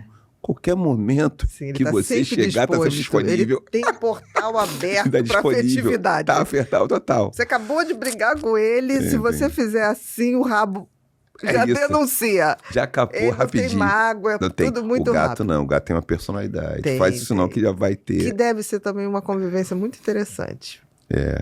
De autorreflexão. Eu tive pouquíssimo gato, uma vez só quando era criança. Não tive, não. Mas sempre cachorro. Eu acho que ainda vou ter. Aí. Eu acho que eu vou ser uma velhinha gateira. Acho que sim. Tô fazendo essa previsão. Isso dá aquelas coisas assim, pessoal, assim, quem gosta de gato gosta de cachorro, o estilo de vida, eu acho que não, todo mundo. Eu quero gostar de tudo. Eu acho legal, eu quero gostar de tudo. Tanto que a gente brincou, né? Que animal você seria? Eu seria uma lontra. Eu acho lindo a lontra ali na água, de barriguinha pra cima, sabe? Aí dorme de mãozinha dada com o parceiro pra poder se levar. Eu acho muito bonitinho. Lontra é legal. Eu fico pensando em animal, pensando assim, se eu tivesse que responder essa pergunta, a pergunta não foi feita, eu não vou responder, não. Tem que responder? Responda. Responde, por que não? Falei, por que você não pode falar? Então, é assim, eu fico gostando assim, meu signo é câncer, mas eu tenho no final decanato de câncer, e aí eu gosto de muita coisa, eu gosto de astrologia também, né? Então, e aí eu tenho uma influência de leão que está muito forte em algumas casas minhas, apesar de ter o ascendente em gêmeos, eu acho que um leão seria um animal que eu gostaria. O leão. O felino, né? O felino, acho que um felino assim, fiquei pensando no leão. Eu acho o leão tão de boa. O leão fica parado ali, calmo, olhando a vida. Calmo. Leão, pelo contrário, o barraco quem faz é a leoa. Também sou cabeludo, como eu sou o barraco quem faz é a leoa. Até a juba, fica ali... O barraco quem faz é a leoa. Ele fica ali administrando as coisas. Eu acho que é isso. Eu acho um animal muito bonito. É um felino, né? É um felino. E eu moro com 3 pessoas, né? 3 mulheres, né? Uma adulta, uma criança, uma adolescente. Você é a minoria. Sou. Então, aí eu ficaria aí esse negócio aí, talvez a barba, o cabelo, barbudo, cabeludo, aí eu fiquei pensando, seria um leão. Mas é um bom animal, eu acho o leão tão observador. Fui observando. Vamos para o repórter Pipinho? Já passou tempo? Já temos um tempo aqui? Eu nem senti. Não, mas calma, ainda falta muita coisa. Não, que falou Pipinho. Ainda falta muita coisa. O que é o repórter Pipinho? Pipinho agora já está em 3D. Que legal. Você vê que ele está tomando vulto. Agora o termogênio começou. Não é? Tô te falando, funciona. Então, o Repórter Pipinho, a gente tem uma comunidade chamada Ser Humano Sustentável, que a gente tem hoje lá 2.300, 2.500 pessoas. E as pessoas têm o direito de saber com antecedência quem é o convidado, e a gente dá o teu Instagram, que é o Nogueira _ oficial. Isso. Então a gente dá para eles, pede para ir lá e mandar as dúvidas ou as perguntas que eles gostariam de fazer se eles pudessem estar aqui ao vivo com você, tá? E também tem perguntas que aí o pessoal da equipe aqui também faz, que se sentiu no direito também de pedir. Então é a mistura dessa comunidade com a equipe. Pergunta 1, né? Como podemos equilibrar a autenticidade com as pressões externas por satisfação imediata? Quanto tempo essa resposta? É 1 minuto, 30 segundos? Quanto tempo? Vamos lá. Acho muito importante a gente ter uma consciência dos nossos desejos, para saber o que a gente deseja, o que a gente precisa e que nós queremos. Diferenciar isso. Quando isso está mais ou menos alinhado, a gente consegue, se a gente está pensando e sentindo, e aí os aplausos públicos, eles são importantes, o reconhecimento, mas não vão ser o guia do que eu vou fazer. Entendi. Então é muito importante ter uma consciência do que a gente deseja. Eu sempre recomendo uma coisa que é o emocionário, que é um caderninho, uma sugestão. Emocionário. Tá, em vez de diário, faça emocionário. Ao longo do dia, que emoção eu senti? Eu estive aqui no Pod People e fiquei alegre, feliz, me senti recebido, acolhido. Então, que sentimentos eu tive? Né? Pela equipe, pela Bia. Então, vou escrever isso hoje. Entendi. Vou escrever isso hoje, tá? Eu vou escrever isso hoje, no meu emocionário. Eu vou escrever isso hoje, Porque aí você vai detectando quais situações te fazem bem, quais aquelas que não te fazem tão bem, e como lidar com as que não te fazem bem, né? Então faça o seu emocionário, tá, gente? Porque aí você não deixa de ser autêntico e ao mesmo tempo você sabe o que você quer. Isso, aí pode ser que tem pressão que você quer, outra você não quer. Tem pressão que vai te ajudar, fala, eu quero isso realmente, essa pressão me ajudou. Outro fala assim, eu não quero ser pressionado para isso. Aí deixa de ser, aí é pressão. E o outro deixa de ser pressão, que aparentemente poderia parecer pressão, mas não é. Você está resistindo, pode estar se sabotando. Pode. Mas é importante você determinar onde você está indo. Isso. E como você quer chegar. Como quer chegar. Próxima. Como o letramento afetivo pode nos ajudar a expressar sentimentos com mais consciência? Eu acho que o letramento afetivo, quando a gente fala letramento, que é uma categoria, né, analítica que aparece na linguística, nas humanidades, né, em várias áreas do conhecimento, a gente está falando de a gente poder decodificar alguma coisa. Ou seja, é saber o que a gente está sentindo. Entendi. Identificar um sentimento. Um sentimento. Essa identificação e qual a reação desse sentimento. Então, uma pessoa sente raiva. Como é que ela atua quando ela sente raiva? Isso atrapalha a sua vida? E aí o letramento afetivo tem a ver com a capacidade que eu tenho de fazer uma leitura, né, das minhas emoções, do que eu estou sentindo, e da interação disso no mundo. Perfeito. Então, com algumas pessoas é diferente. Como é que com a sua mãe? A sua mãe reage de uma certa maneira. Né? Como é que com tal pessoa? Tem chantagem emocional? Aí você vai, de repente, dizer para aquela pessoa, né, para uma pessoa que trabalha com você, não sei, um parente, que aquilo não é a forma que você fica confortável. Porque eu defendo, Bia, a gente encontrar a zona de conforto. Eu tenho definido zona de conforto. No outro sentido, desloquei o contexto. Eu entendi. Você tirou a questão do conforto do acomodação. Do conforto é do autoacolhimento. Autoacolhimento. Seria quase como se fosse um autoacolhimento. É aqui que essa roupinha me cabe. É o limite, assim, maratona. Você consegue correr 21 km? Corre 21, não vai para 42, você não pode correr. Só porque o outro tá fazendo 42. Pode ser que um dia você corra 42. Agora Ou não consegue. Pode ser que não. Ou pode ser que não. Pode ser que você fique no teu 21 mudando a paisagem. Isso aí. Em vez de mudando a quilometragem. É isso aí. Né? E aí fica feliz com isso. Então, tá confortável, conseguiu esse exercício. Então, assim, o letramento afetivo eu diria para você encontrar a sua zona de conforto. O que te faz bem, né? Com quem, em que situações. Próxima, Rô. É possível desconstruir estereótipos masculinos e amar de forma mais livre? É isso, precisamos que os homens... Assim, tem uma questão, assim, o patriarcado é um sistema, o machismo é uma tecnologia, a misoginia é uma prática discursiva. Isso tudo associado faz com que os homens achem que para serem amados, respeitados, tem que ser grandes e poderosos.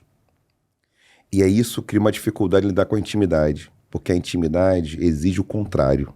Exige fragilidade, exposição de fragilidade. Esse homem que quer ser grande o tempo inteiro, ele não vai caber numa relação íntima, que quer que ele seja vulnerável, que ele possa mostrar fragilidade. É possível? Temos que trabalhar para isso. Então, para os homens, é curso, é ler leitura, é terapia, é fazer análise, fazer algum tipo de exercício, atividade que possa entrar em si mesmo. Porque senão o homem fica muito para fora. Não, mais e fica frequente. reproduzindo esse estereótipo, né? Fica. Você tá falando uma coisa, eu acho que também os homens são muito pouco, como é que eu vou dizer? Não é sensíveis. Eles dão muito pouco valor a ver o passado, a volta da infância. E eu acho que uma mãe afetuosa talvez seja uma hora que esse homem teve intimidade. Eu vejo o sobrinho, o filho da minha sobrinha, foi muito engraçado. Ela tinha feito uma cirurgia no nariz, aí a filhinha chega e fala: ai, mamãe, você tá horrível. Aí vem ele, daqui a pouco: mamãe, você continua linda. E beijou. Aí a minha sobrinha olhou e falou: eu não sabia que ter filho homem era tão bom. Tem essa Porque, coisa, assim, tem um negócio freudiano também aí, né? porque, Tem um negócio assim, freudiano, né? ela tem uma relação com os dois, ela tem o tempo com a menina, tem o tempo... eu sei que toda terça-feira ela toma sorvete com ele, vai pegar lá ele na escola e ela vai tomar um cafezinho, e aí tem sempre a coisa de momento com o meu menino. E é tão interessante porque este menino, ele já está sendo trabalhado para ser íntimo de uma mulher e para admirar essa mulher. Tem esse negócio, acho que tem essa relação, isso é meio freudiano, né? Eu sou pai, né, de duas meninas, então acho que tem essa coisa freudiana um pouco, né? Como tem que é coisa, importante, né, olhar isso? Esse porque lado. eu conheço amigos que, ao contrário, tiveram mães assim, que não se permitiram nada de intimidade, era muito áspera, muito violenta, e eles não conseguem fazer retornar lá, né, e falar: não, peraí, eu tive esse padrão, mas qual o padrão que eu quero construir? Essa é uma Porque, questão. no fundo, a gente vai ter que escolher. Vai ter que escolher. O que a gente vai construir. Eu acho que tem que com levar para o que a gente análise. teve. Sim. Né? Concordo, tem que levar para a sessão de Exatamente. análise ou terapia, tem que levar para ver como foi. Autoreflexão mesmo, né? No emocionário. Emocionário ajuda e leva para a sessão. Se for fazer para a sessão, para poder, mais ou menos, essa relação com a mãe, você lembra que teve esse trauma, né? Que a mãe não acolhia. Que a gente pode ter. Tem luz depois do trauma. Tem. Porque tem gente que fala: não, foi assim, vai ser assim. Não. Dá para modificar, mas a gente tem que saber o que a gente tem que modificar. Sim. Se eu não revisito, eu não tenho como fazer diferente. Eu reproduzo. Eu acho que essa questão dos homens olharem mais para frente, né? Com mais frequência. E o que eles querem, apesar do que lhes foi dado? Entendeu?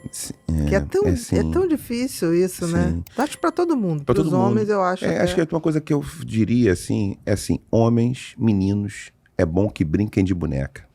Acho importante. De tudo, brincar né? de boneca. De tudo, mas a boneca brinca pouco. Se eu fosse fazer um take assim, brinca de boneca os meninos. Na divisão do cuidado, né? É isso. Porque a menina brinca de boneca, aprende a cuidar. Aprende a cuidar. Investimento afetivo ali. E aprende a ser ali. generosa com um outro ser. Sim. Né? Mas engraçado, eu vejo hoje em dia as meninas chamando assim: me ajuda a dar banho no boneco. Isso. Eu acho muito legal.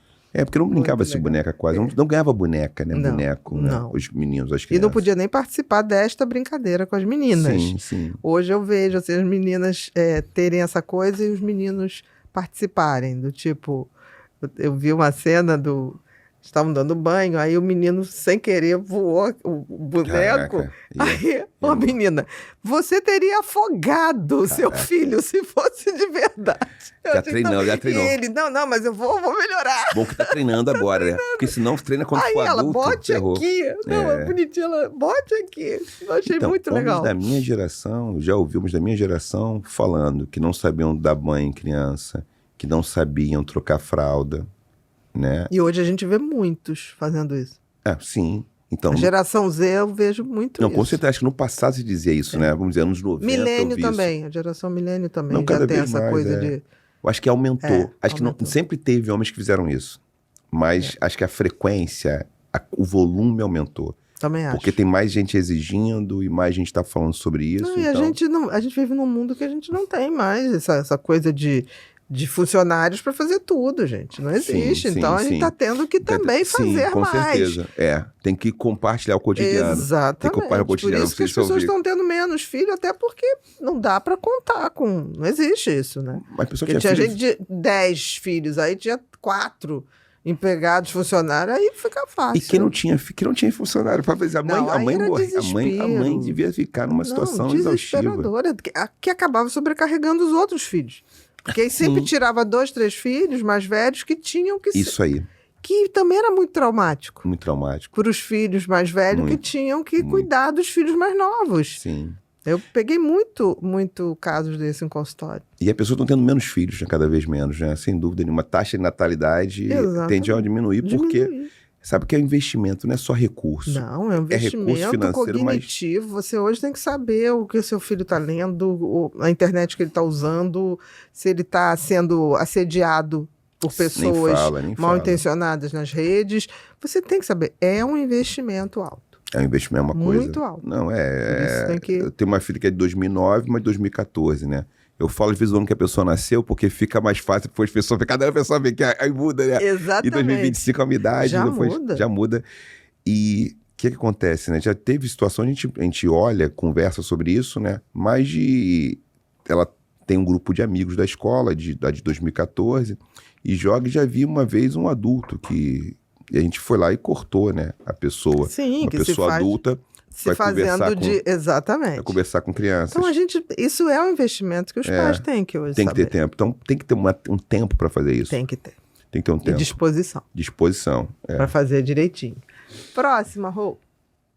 Como ensinar o amor desde a infância de forma respeitosa e inclusiva? Eu acho que tem uma questão aqui muito importante, né?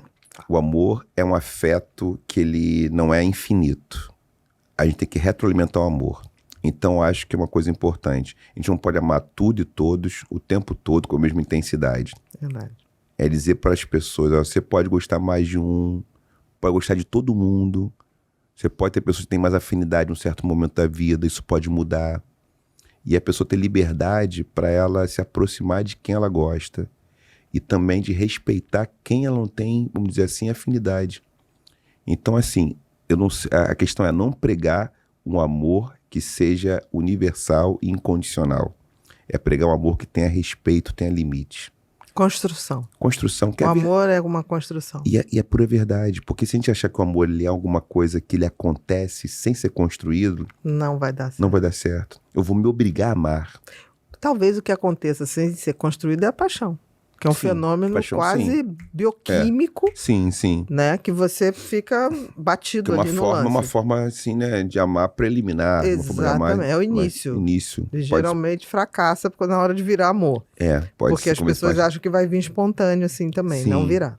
E aí a paixão que a pessoa, de repente, ela quer viver a paixão eternamente. Exatamente. E não vai ter muito eternamente. infantil, né? Sim. É como você querer brincar o tempo todo. Sim. E ser satisfeito o tempo todo. Sim, não ter nenhum limite, né? Nenhum contorno. Exatamente. Então, desde a infância, o que eu acharia interessante para ensinar o amor? Expressar todos os sentimentos que você tem. Perfeito. Que a criança seja validada com a raiva que ela sente. Isso não quer dizer que você vai aceitar, você vai acolher. Acolher. E aí, acolheu, não quer dizer que você vai fazer o que ela quer que se faça. Não, mas acolher. Acolheu? Olha, eu também, como você, fiquei muito chateada quando minha mãe não me deixou fazer isso ou aquilo, mas essa é uma dorzinha que passa. Fica tranquila, vai passar. Quer que eu te ajude?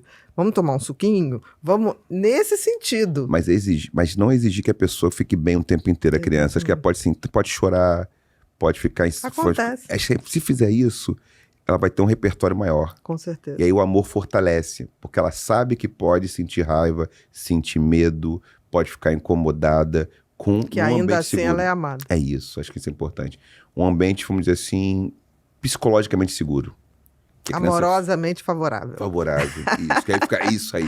Amorosamente favorável. Que a pessoa fica assim, tô bem aqui, não, hoje... Eu também posso não tá bem. Não tá bem. Aí, poxa, isso é intimidade demais. Isso é muita intimidade. Que precisa também ser aprendida, né? Muita intimidade. Próxima, Rô. De que forma a ancestralidade pode inspirar relações mais conscientes no presente? Você falou bem então, aí, né? Já falei da Seu ancestralidade um pouquinho, mas eu falei. acho importante você... Então, na cultura iorubá, por exemplo, as pessoas não cremam, né? Enterram. Por que é importante enterrar? Porque o que é ancestralidade? Aqueles que já estiveram aqui. Então, vou dar um caso aqui, né? Tem um babalaô, que é o Lepe, e ele conversando sobre isso com ele. Então, tem 3 irmãos que estão com um problema para resolver. Sobre as terras, sobre o gado, as coisas que eles têm. Eles vão ficar perto de onde o avô foi enterrado, ou o pai foi enterrado. O pai foi enterrado. E eles vão procurar ali conversar perto do pai, porque a ancestralidade se manifesta naquele momento e os ajuda a ter ideias mais nítidas de como eles têm que encontrar um ponto de convergência, uma solução. Ali faz isso. Então a ancestralidade sabe o seguinte: o que o nosso pai diria diante disso? O que essas pessoas, que a ancestralidade, essa potência que é do passado, mas está no presente e tem como papel nos ajudar a manter o futuro em segurança.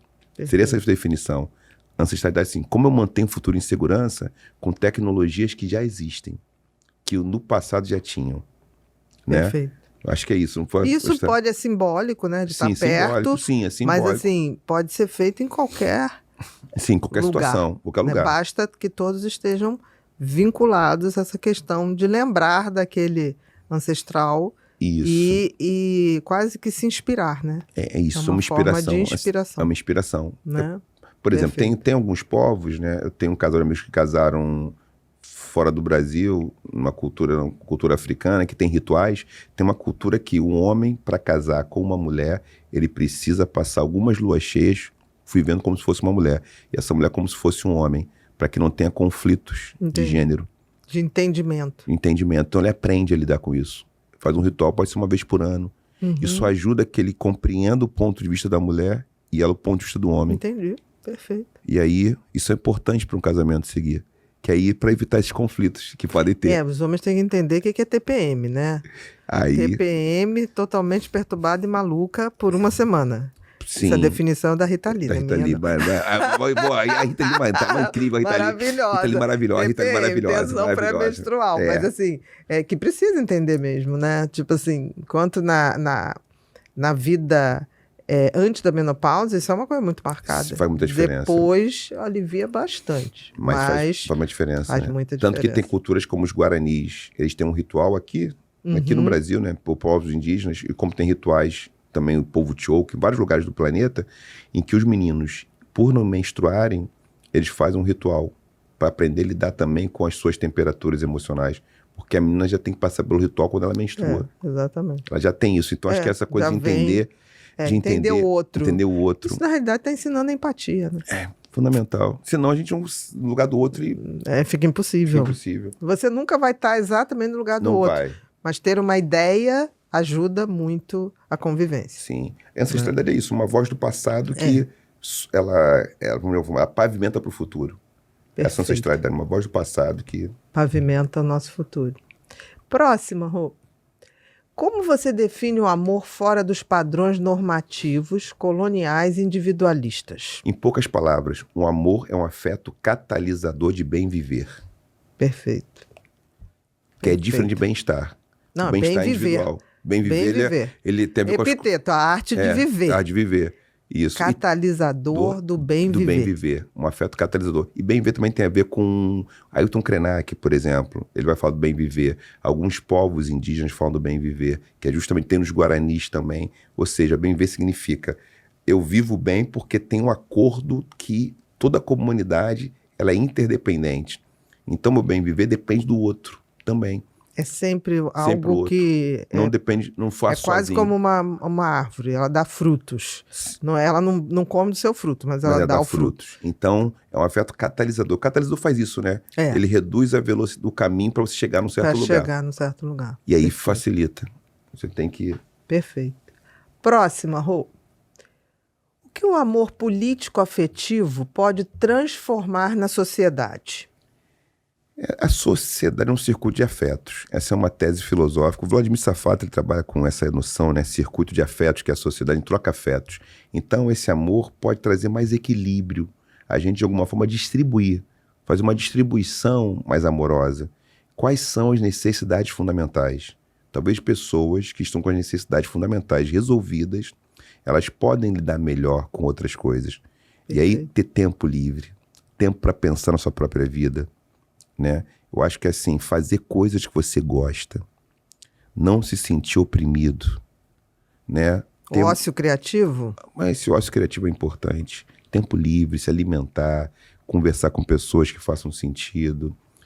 Isso faz com que a vida fique muito mais segura. Essa qualidade afetiva, né? Qualidade afetiva, isso faz muita diferença. E aí o político, que na realidade está o teu contato com os outros. Sim, que é a polis, é um espaço, essa polis, que é essa política, ou seja, é um território que é compartilhado. Exatamente. Onde nós podemos viver de uma forma mais confortável. A gente pode trocar coisas com os outros, né? Uhum. Trocar conhecimento, trocar mercadoria, né? Compartilhar tempo, afeto. Né? Conhecimento, é isso. Se puder ter isso, né? Fica melhor pra gente viver mais seguro. Para todo mundo, né? Para todo mundo. Próxima, Rô. Que tipo de amor você acredita que a sociedade contemporânea mais precisa reaprender? Acho que um amor com a natureza, pela natureza, né? Um amor que ele seja, vamos dizer, biofílico. Porque a natureza, nós não somos fora da natureza. A gente é parte da natureza, então tem que ter um conflito, que é transformar a natureza em mercadoria. Se a gente achar que a natureza é um mercado, que eu pego o que eu preciso, sem consequência... De forma inesgotável. Isso, né? Vai ser problemático. Para todo mundo. Para todo mundo. Todo o planeta vai sofrer com isso. Então, acho que sofre. Já sofre, né? Já sofre. Então, tratar a água como se fosse uma pessoa. Ou seja, isso... Quando alguém fala em Yara, no contexto tupi-guarani, Yara é uma pessoa. Quando alguém fala em Oxum, no contexto do Yorubá, Oxum é um rio, é uma pessoa. Então, eu não posso mudar o curso de um rio. Porque se eu mudo o curso de um rio, é como se estivesse violentando alguém. Entendi. Cortando um braço de uma pessoa. Entendi. Pode parecer esse simbólico, ele é real. Não, mas porque afeta. Entendi. O que coloca é de você tratar a natureza como você trataria uma pessoa. Uma pessoa. Um semelhante seu. Isso. E até porque né? É. Porque a gente faz parte disso. Faz parte. Aí muda de figura. Então tem cidades que, quando chove, alaga tudo. Por quê? Mudaram o curso de um rio. Sim. Não é para mudar o curso de um rio. Não é para aterrar certas regiões. A gente cometeu esse equívoco, né? Se ambientar isso aí. Perto sem agredir. Sem agredir. Porque você muda o curso, um dia vai ter uma mudança, tem mudanças climáticas, aquela região que era habitada por uma nascente, por um rio, ela tende a ter... A voltar. A origem. E aí, por que fizemos isso? Porque vamos construir algo em cima de um rio. Aí sentido. Falta esse amor à natureza. Assim, com a natureza, diria, porque sendo natureza. Então, acho que isso é importante. De compartilhar mesmo. Isso. Né? Aí eu acho, espaço. Aí acho que para quem se interessa, Ailton Krenak, Mãe Estela de Oxóssi, o Nego Bispo, Ailton Bispo, o Antônio Bispo dos Santos, Nego Bispo, que é um grande pensador, uma pessoa que me ensinou muita coisa na minha trajetória, que me ensina, né? Que eu aprendo com ele, né? Continuo aprendendo. Essas verdades estão em todas as culturas. Então, é isso. É isso. Tem que ter algum sentido isso. Eu sempre digo, a verdade, quando é verdade, ela está expressa de várias formas, mas é a verdade.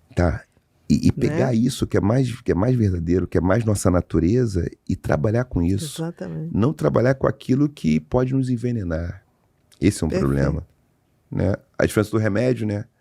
Do remédio pro veneno, né? Sempre. É a dose. É a dose. É saber usar aquilo. Saber usar. Né? Então... Perfeito. Próxima, Rô. Que práticas ajudam a cultivar o amor em tempos difíceis? Pés descalços, olhar o horizonte, ter tempo para você conhecer o fogo, o ar, a terra, observar o sol. Observar o sol. Nascer, esse pôr do sol, eu acho. Se puder fazer momentos maravilhosos. Só uma vez por semana, um pôr do sol ou nascer do sol. Escolhe um dia para o nascer, um dia para o pôr do sol. Respiração completa. Exatamente. Eu acho que isso, assim, descrever suas sensações. Te conecta, né? Ter tempo para si. E ter uma rede, né? Amizade é uma coisa importante, diria também. Eu acho que é o que nos ajuda a cultivar amor em tempos difíceis também é a amizade. Amizade. Talvez seja o mais genuíno amor, né?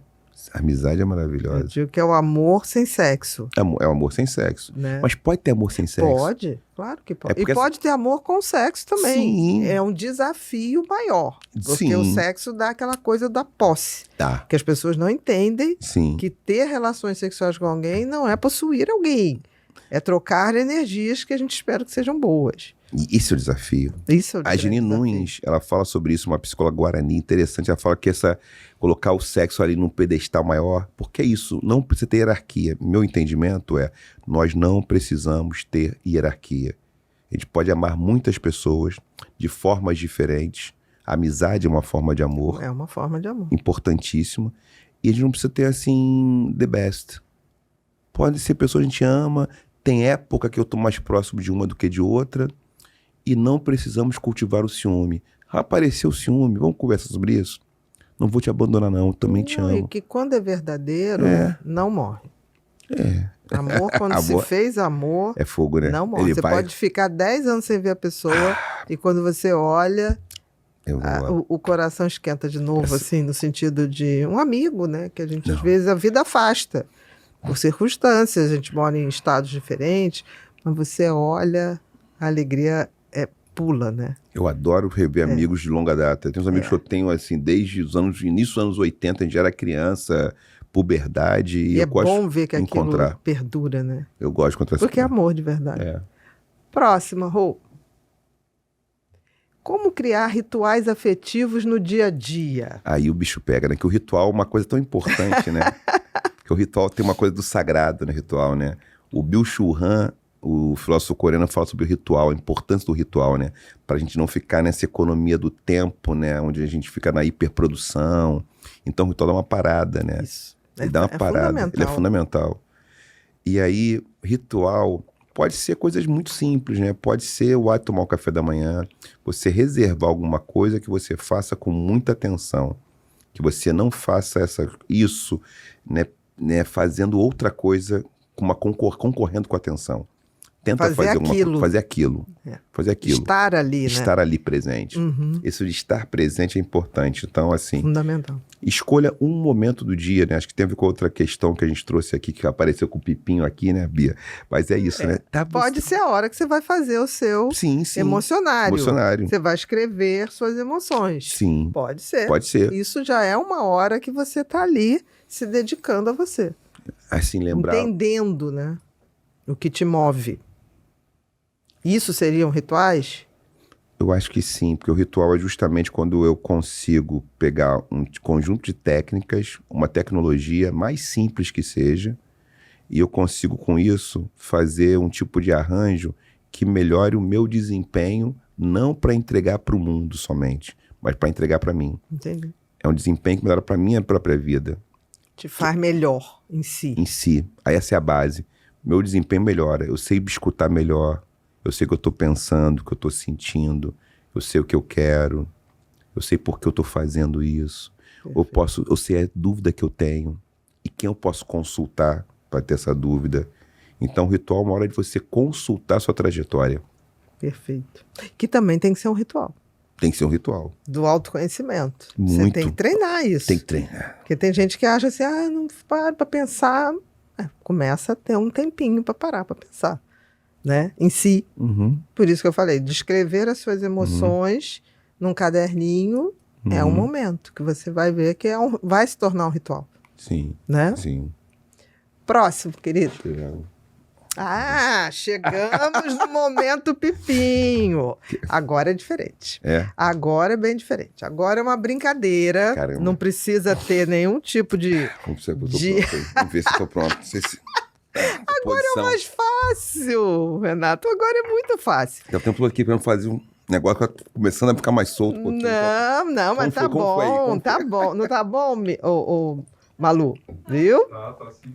Ó, agora eu vou jogar uma palavra ou para completar uma frase, o que vier na sua cabeça. Mas é o que vier mesmo. Bom, vamos lá. Tá? Tivemos momentos aqui muito divertidos. Teve gente que veio até pentelho na cabeça e falou. Falou. Que é verdade. Tem uns cortes. Assim, tem uns cortes. Eu vi o rapaz falando negócio, tem uns cortes aí. A gente tem que respeitar o que vem na cabeça. É livre associação. Então vamos lá. Tá, vamos lá. Preparar aqui.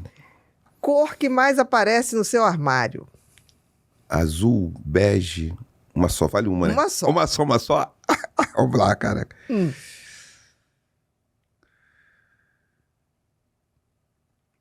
Eu gosto de azul, mas que aparece bege. Mas do que vem na sua cabeça? Quando Vê, eu falei vê a palavra azul. azul. Então, Azul, palavra azul, mas acho que nem é aparece mais, imensidão. não. Mas nem Mas aparece é o que mais. veio. Vê a cabeça azul. Azul. Azul. 2. Uma lembrança feliz de algum aniversário. O lançamento do livro, 18 de julho de 2025. Lancei o livro no dia do meu aniversário. Agora, Então, o ABC do Amor. que uma já lembrança tá na maravilhosa. Amazon, na Travessa, ABC Tá aí, por do Amor. favor. Uma lembrança feliz. Tem outras 18 também. de julho. 18 de julho de 2025, Tá, uma lembrança. fresquinho. Mas tem outra também, caramba, tem outra. Eu passei no Mali, meu aniversário de 2024. Também foi legal. Passei em Bamako. Diz a astrologia que foi ótimo, porque tava todos os astros alinhados. Você estava no lugar certo na hora certa. Isso, é. Que Também legal. tem essa aí também. Passei aniversário, porque tem essa questão astrológica, né? É Você porque passar tem gente que lida mal com o aniversário, então é uma lembrança feliz. Você já Não, teve tem mais de coisa. uma. Tem mais de Não, uma. você foi no 2025, 2024, tá isso aí. batendo uma por ano. Uma por ano. Tá bom. E essa foi foi ali muito legal, né? Tava no Bacana. Bamako, ali no Mali. 3. Felicidade tem cheiro de quê? Jasmim. Que legal. Perfeito. 4. Um hábito que faz parte da sua manhã. Esvaziar a bexiga quando acordo. Vai ficar mais leve. 5. Um medo bobo que você não consegue explicar. Antes de uma entrevista, assim, um podcast como o People, ficar mais ansioso, assim. Aí ficar assim, o cara falar, tá com a Bia lá, vou ficar como? O medo Aí vou lá. bobo. É bobo. É bobo Aí mesmo. fica assim, Gostei. uma entrevista, eu vou ficar, caramba, vamos lá, tô ali, tô correndo, não preparei o texto, preparei nada, como é que eu vou Mas fazer? eu acho que o podcast é isso, né? É. Esse jogo de trocas, sim. né? Então, pode tirar o medo bobo. 6. Amor em uma palavra. Vou ter que pensar, já vou... Tá, Agora, uma não palavra, tem vai ter problema. caramba, rede. Rede. Amor, rede. Rede. O que me veio é uma rede de deitar. A rede de deitar. Conforto. A rede. Perfeito. Que eu Acolhe. A rede acolhe, Rede né? acolhe, rede acolhe. É, rede acolhe. Perfeito. Rede. 7. Um erro que virou aprendizado. Caramba, isso é complicado. Pra falar isso aí. Ai. Também pode passar. Aqui Ai. é democrático. Se não vier nada, passa. Um erro que virou aprendizado. Alianças não bem feitas, né? Então é bom fazer aliança corretamente. Então aprendi com alianças que não foram bem feitas. Quando a gente faz mais alianças, a gente, teoricamente, Sim. aprende com isso e se prepara para sim. fazer melhores alianças. Melhores. Perfeito. 8. Se o meteoro fosse destruir a Terra amanhã, o que você faria hoje? Eu diria que todas as pessoas que eu amo, que eu as amo, ia passar um momento contemplando o pôr do sol com as pessoas que eu gosto, que Numa convivem rede. comigo. Talvez o pé no chão da praia. Esquecer a praia. Esquecer a praia, em frente ao bar. Em frente ao bar. Em frente ao bar. Pegar a praia, em frente ao mar. Tá, com as Pegar pessoas que você ama. Chamar o pessoal, vambora. Quem vem? Chama todo mundo. Vai acabar para todo mundo, então vamos acabar em alto estilo. Vamos sentir a vida aqui. Isso vamos mesmo. sentir a vida. Vamos. Perfeito.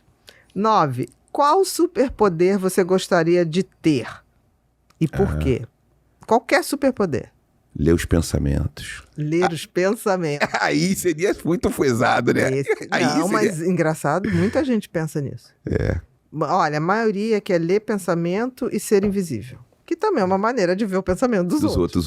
Mas então uma coisa melhor que vocês sair, voar. Vamos voar. Depende de voar. Também. Voar também seria bom. Poder bom, voar. Perfeito. Pra não ficar, vamos dizer assim, na vida, intrometido na vida dos outros, né? Me intrometer na vida alheia, a vida no pensamento alheio. Você pode voar né? a qualquer momento, né? Voar. Você pode sair das situações. Voar pra curtir, pra ir pra outros lugares, Sim, né? Pra voar. Você pode sair saltitando, né? De um lado pro outro. Ali o pensamento também é sugestivo, né? Você fica assim, meu Deus do céu, mas aí atrapalha. Eu quero que a pessoa tenha uma privacidade. A pessoa tem que ter sua privacidade, sua intimidade. Eu acho que essa coisa intrusiva. De ler o pensamento seria muito intrusivo. Muito intrusivo, né? eu acho que é violento. Voar. Voar é melhor, mas E dá mais liberdade. É. Né? E 10, uma frase ou um pensamento que você ama, pode ser seu, pode ser de outra pessoa, que você quer deixar. Aprendi com a família Coiatê, né, algo assim, nunca desconfie dos seus sentimentos. Nunca desconfie dos seus sentimentos. Acolha. Acolha. Eles Certo. trazem alguma mensagem, eles trazem alguma... Traz. Acho que essa é uma frase que essa foi na hora, assim. Não desconfie do que você sente. Perfeito. Não desconfie dos seus sentimentos. Está sentindo, observa o que está sentindo. Perfeito. Não atropela isso. Meu querido. Querida. Muito, Poxa, muito, obrigado. muito obrigado. Foi um prazer. Bia, eu espero que você não tenha ficado... O meia do bobo já se fez. Bia, primeiro desfez. Eu registrar aqui o carinho que eu tenho pelo seu trabalho, sua trajetória. Uma pessoa especial no que você faz. Então, dizer que eu fico muito confortável, me sinto conectado. Que coisa boa. Né? Me sinto aqui contemplado com esse trabalho. Eu sou fã do seu trabalho também. Então, eu sou. Mas agora é hora de ganhar presentinho, que eu ganhei meu presente aqui. Então, olha, esse livro Felicidade, que beleza. Que eu escrevi na pandemia. Tá? Caraca. Uma pancada, isso aqui é uma pancada. É uma pancada isso aqui. E aqui foi o último, foi lançado no final do ano passado. Esse é o recente. Que eu criei o autocuidado mental. 10 minutinhos, é uma frase, eu sempre que levanto, eu vejo as frases, vem umas frases na minha cabeça, eu resolvi dividir para a gente pensar junto e fazer as anotações, porque o que eu penso pode não ser exatamente o que a frase vai despertar em você. Entendeu? Então, espero que você goste. Pode tirar qualquer dia ou seguir o dia do ano. Semana muito bom, gostei. Entendeu? Gostei, então, gostei. Tá separado aí por estações do ano, as bonito, cores. Né? Fica as coresinhas. Tá por estação. Tá, mas espera aí que ainda tem mais presente. Olha aqui. Aqui a gente tem uma eco bag do Pod People, do Pipinho. Gostei disso aqui, data de hoje aqui, ó. Não é? Data de hoje aqui, ó, gostei. Aqui a gente tem um caderno para você poder fazer suas anotações, emocionário. Vou anotar. Seu emocionário. Poxa. Aqui a gente tem a caneca, eu acho que uma das suas filhas vai pedir para elas. Sim. Entendeu? Para você tomar um chá, uma água. Adoro. E lembrar da gente, tá? Não esqueço não. A sacolinha também para... Vou levar na ser sacola. Usada depois. Pode deixar tudo aí. Leva pro mercado. Leva pro mercado, leva pra feira. Depois pode botar tudo de ladinho aí que as crianças vão ajeitar para você. Você sai daqui com tudo ajeitadinho. E agora é aquele momento que você vai olhar para essa câmera aqui. Não, pode ser mal educado. Não olhe para mim. E dê todos os seus recados. Meu nome é Renato Nogueira e eu sou, além de professor, escritor, né? Trabalho com a filosofia, com as pesquisas sobre os afetos. Eu sou celebrante de uniões amorosas, casamentos, uniões amorosas. Então, quero convidar você que tem interesse em casar, renovar os seus votos. Você pode me chamar, eu vou ter uma alegria em escutar a história do casal, em celebrar junto com vocês. E eu vou deixar o meu contato para isso, né? Que é contatonogueira@gmail.com, Nogueira sem o I. E aí você coloca ali celebração de casamento, união amorosa, a gente já vai saber e... vai ser uma alegria poder contribuir com a sua jornada. Eu nunca termino um casamento com até que a morte nos separe, mas sempre como a vida nos unindo. Então, vem. Algum curso? Tem curso pra caramba, tem curso pra caramba. Onde é que as pessoas podem achar? Vamos lá. Tem cursos na Casa do Saber, uma das plataformas que eu tenho uma alegria em estar presente, em estar por lá. Também tem alguns cursos, aulas minhas no ICL. Você também encontra Casa do Saber, ICL. O meu canal do YouTube também a gente tem algumas matérias para as pessoas que querem se inscrever, querem poder participar, trocar ideias. No Instagram, que é o @Nogueira_oficial, a gente começou, né, um grupo, né, para assinantes, para as pessoas poderem conversar comigo, trocar uma ideia. Você traz um tema e a gente conversa, faz uma roda de bate-papo. Então, vocês podem, pelas minhas redes sociais também, ter acesso a coisas que eu tenho produzido. E eu sempre fico muito satisfeito em poder fazer isso e deixar um abraço para vocês que têm esses interesses, um abraço que eu sempre digo do lado esquerdo do peito para conectar o coração. Com o coração. Queridos, nós estamos finalizando mais um episódio do Pod People. E hoje foi com esse cara maravilhoso que, se você não conhece, eu sugiro que você comece a seguir agora no @Nogueira, sem i, _oficial. É para saber um pouco do amor, dos afetos, das uniões duradouras, né? Em tempos tão de violência, tão de polaridade, só o amor pode nos salvar. Então, vale a pena ver esse episódio. E faz o seguinte, se você gostou, passa, compartilha, se inscreve no canal, aciona o sininho para receber todas as notificações, porque coisa boa é a gente compartilhar o conhecimento. Aqui na comunidade Pod People, a gente acredita que somente o conhecimento e o autoconhecimento pode nos fazer seres humanos melhores. Muito obrigada e até o próximo Pod People.